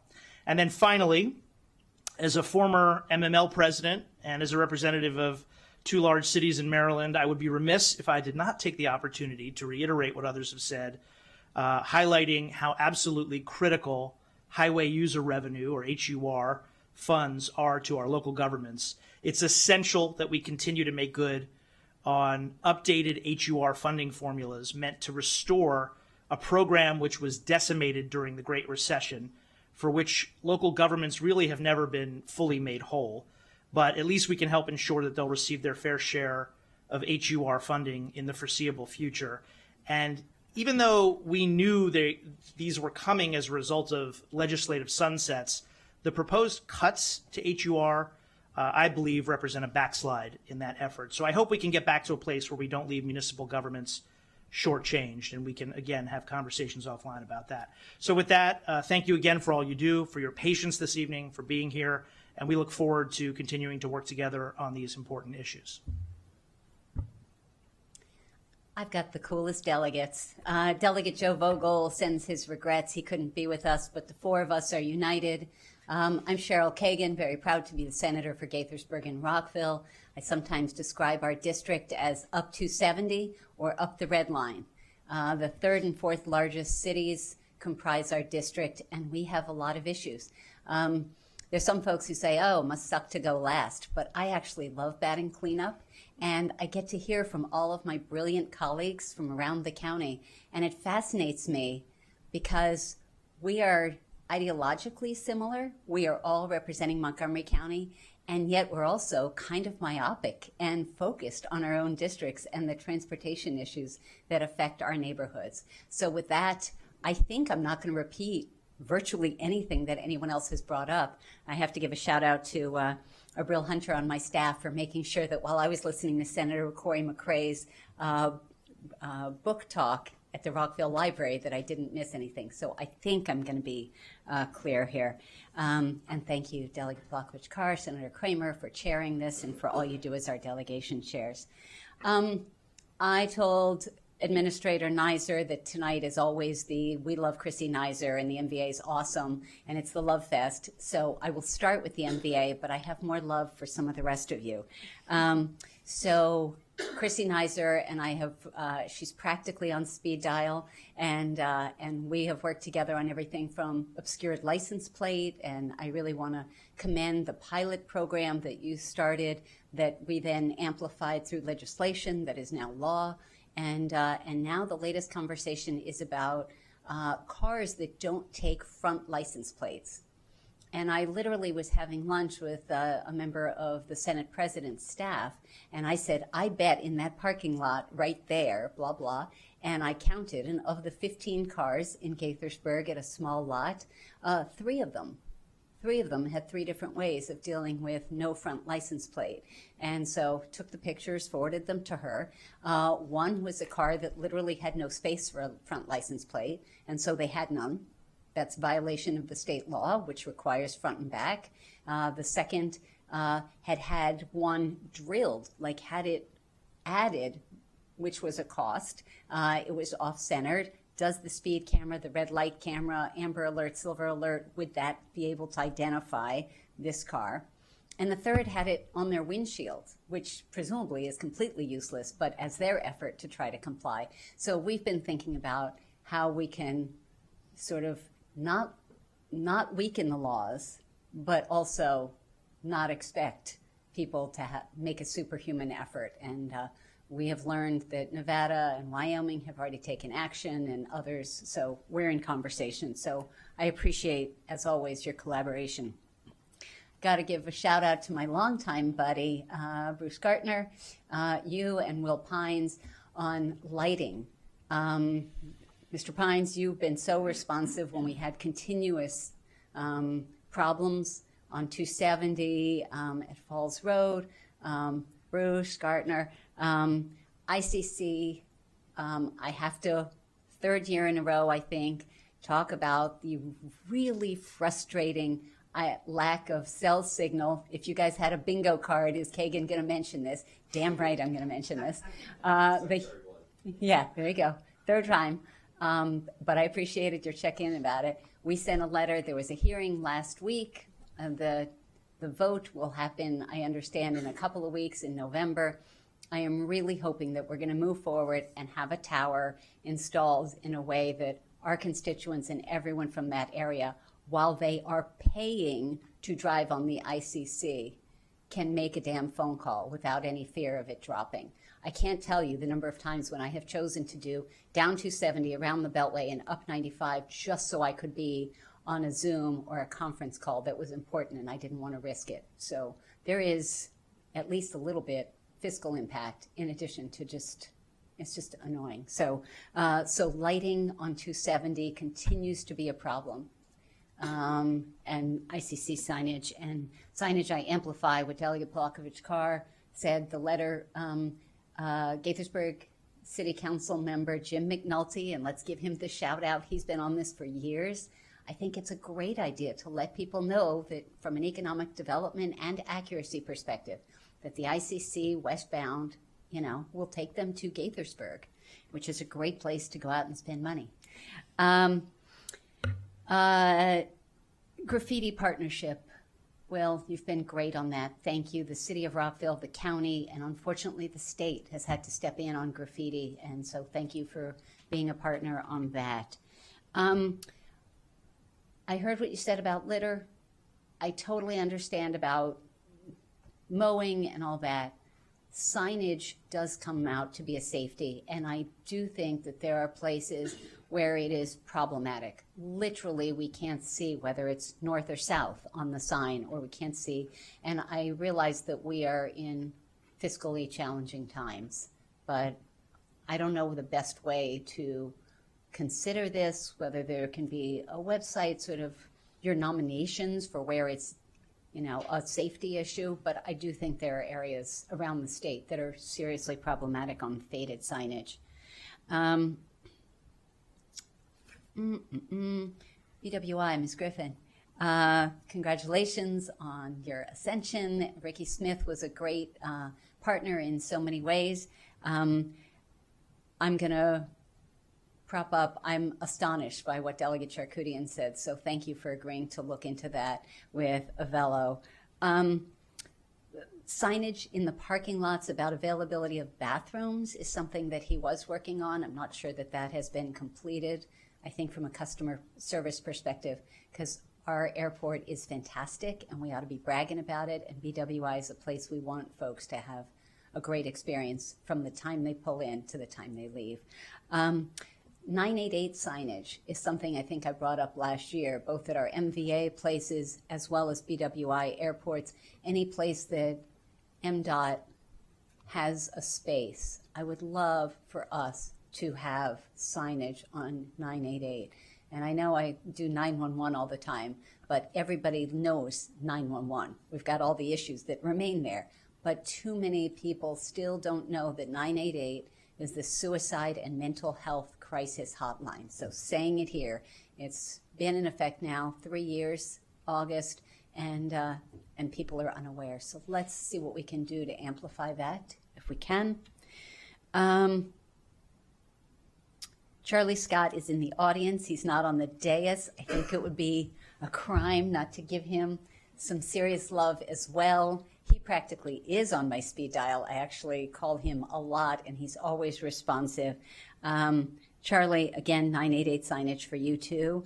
And I don't know what the protocol is on him speaking, but I have heard about the Marine Corps Marathon and the disaster in WMATA yesterday, with hundreds of people stranded in Roslyn and elsewhere, and outages and problems. So not my district, not my county, not my state, but what if it had been the Gaithersburg Book Festival or Rockville's Hometown Holidays? Sort of it could have happened here. And so I don't know what again, Madam Acting Secretary, congratulations. I don't know what the protocol is of Charlie speaking to us on those, but that. And then the last thing I just want to mention that I got a text from someone talking about the widening of 270 and that the next step might be in 3029, which seemed about right. So I appreciated the typo. I thought the Hogan tolling plan was irresponsible and done without enough collaboration or thoughtfulness. It didn't acknowledge the reduced traffic based on post-COVID work patterns and so much more. Environmental impact, I just thought there was a lot of thought that was not invested. And so I appreciate the go slow, be thoughtful, and do it, look at it in chunks, because it did not work well for residents of Rockville and Gaithersburg who can not afford crazy tolls that are in Northern Virginia and elsewhere. So with that, eager to hear responses. Thank you very much. Thank you so much to the District 17 team. Lots to cover there. Maybe we can handle them kind of in order. Administrator Pines talk a little bit about timing of some of those PSAP corridors. And then I think I'm trying to remember, Senator Keene, if the Nelson Street corridor is one that we have walked in the past before on the sound barrier for the sound walls, or if that was closer to Woodley Gardens, but certainly understand the concept that you've pointed out, Delegate, in terms of the broader project and the type 1. So that may be one where we follow up with you, more, but I just want to make sure I'm tracking that section of the corridor there, but we'll turn it over to Will to start. Thanks. Sure. So on the PSAP timeline, when PSAP round 3 will be announced coming soon, I actually have a meeting scheduled with my team on November 6th to review the proposed corridors. We are in the process, somebody, I can't remember who tonight, brought up the Strategic Highway Safety Plan. We've been in the process of updating the Vulnerable Road User Report, which is an attachment within the Highway Safety Plan. So the data that was collected for that is being evaluated to provide the next round of corridors. So our goal is to regularly have a pipeline where we have some projects going out in 26, 27, 28. And as I indicated earlier, they're going to be targeted to be very focused on safety, countermeasure improvements at targeted locations where we know we have a history of issues. So I would expect we're likely end of the year, early next year, we'll publish the next round of corridors that'll be part of round 3. And those are data-driven decisions, really looking at, we talked tonight about utilizing predicted data as much as possible, but these corridors are already very dangerous. The Maryland 650 corridor has 14 times higher than the statewide average fatal records. So that's the kind of corridors that we're targeting for improvement, where there's been a lot of fatalities. So coming soon on that one. The ICC signing letter, my team has drafted a letter of response. I have not had the opportunity to review that yet. That's in my court, but I'll get back to you very shortly on that request. On the type 2 noise barriers on I-270, so you hit the nail on the head that the funding that was slated to do the work was as part of the wider American Legion Bridge 270 program, which originally was to go up to 370. Type 2 noise walls are not funded across the state. We don't apply state funding to do that. What does that mean? Type 1 is where the corridor was built and a noise analysis was done, and when typically the properties predated when that original construction came through. Type 2, most typically, either the property didn't qualify for noise at the time when the wall was built, or it was built after the original wall was built. So that typically triggers type 2, where the analysis will show, hey, this type 2 today meets the noise levels to where it can qualify, but we do have many, many areas around the Baltimore Beltway and Capital Beltway where those types of requests are common. We typically do wait for the larger capital projects, and again, it's for the same reason you noted, the federal funding that is there to be able to support that. And the last comment I'll make, I think a lot said there on I-270. We do have some corridor-based contracts that are planned to deal with lighting. Originally in the 270 corridor, that was also part of the P3 program as a wider whole. We're starting to do some breakout projects. Some of the corridor improvements are further north in 270, up near the Frederick area and throughout, but we're identifying kind of the areas where, from a life cycle perspective and the asset data that we have, are in greatest need, and we're working in that program. On the 988 signage, we do have a memo in. Senator Waldstreicher sent in a request to us to provide advertisements on the overhead DMS signs. Not to bring up the MUTCD again, but that manual does not allow it, and it's straight up forward, but we don't want to make that call. We have actually put it to Federal Highway directly and asked them to weigh in, and they are going to be giving us a letter of response here shortly. I've talked to the division administrator, and she says it's imminent. So we'll be providing feedback on whether or not they sound like they're trying to be creative to help us figure out something there. So we are working on that issue as well. That would be great. Thanks, Administrator. I know Administrator Nizer has also made advancements on 988 in our branch offices. Talk a little bit about that, and then maybe a quick plug for the Strategic Highway Safety Plan. I know a lot of work has gone into this, both through your office and working with many of the modes and other local stakeholders. Sure. Thank you, Secretary. We do advertise the 988 in our branch offices. As many are aware, we have flat screens or advertise things. Even though you're there for a very short period of time, you do get a glimpse of a rotating series of informational things, and 988 is part of that. So we will continue to promote that with our customers. Also, in terms of the Strategic Highway Safety Plan, thank you for your interest. It is a living document to us, and it is truly meaningful. We are in the process of updating it as is required by the federal government, but it is also something that we take seriously. And so once we have that updated by the end of the year, we will take that forward to the local jurisdictions, so I know have developed their own plans. Just make sure everything syncs up. We are seeing great reductions in fatalities, but as we heard tonight, it's just one fatality that is meaningful and personal to the person who lost that individual. So we're not going to rest until we reach 0 fatalities, and it's a team effort to get there, and we'll continue in that good work. I think that's all for me, right? License plate. Thank you. License plate. Oh, license plate. I'm so sorry. Come on. We are going to work. I committed to the Senator. We have a meeting coming up with the Dealers Association, so we're going to prompt them in terms of the responsibility to ensure that the 2-plate standard is met. I know that is important not only to law enforcement, but to automatic enforcement cameras and making sure that our drivers are abiding by the appropriate laws. So we will have that conversation. I will circle back with you in terms of the issues of readability, location, and vehicles that don't, for whatever reason, have a appropriate placard location on them. Thank you. All right. Thanks so much. Close us out a little bit on kind of the funding topic that you raised.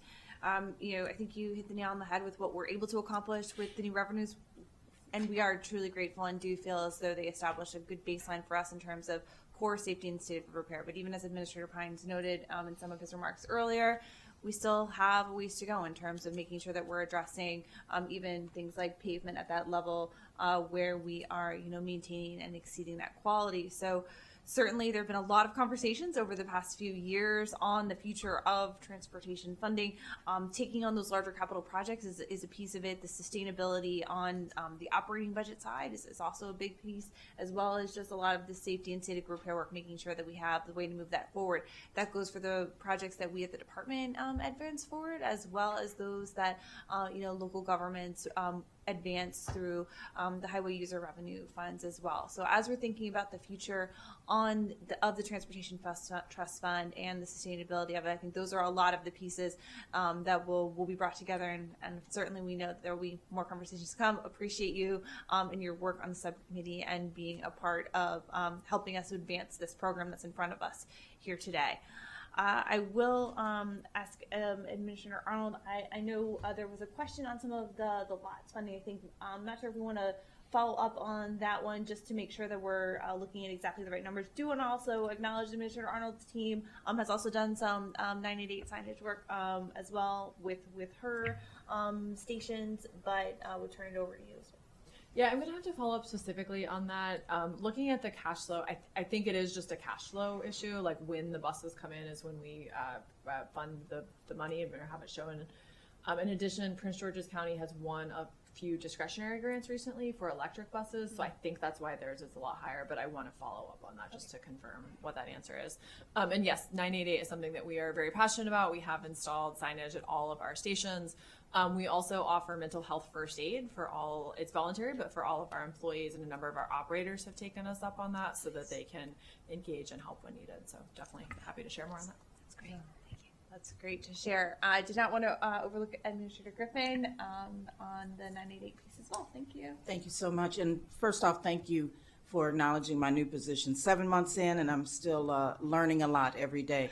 I did want to say I want to thank you also for identifying that traveler experience. That's certainly one of my goals of how do we increase that travel experience, and signage is very much that. So we are reviewing, we have a signage plan that was done a few years ago for us. We're reviewing that right now to try and see where we can improve signage.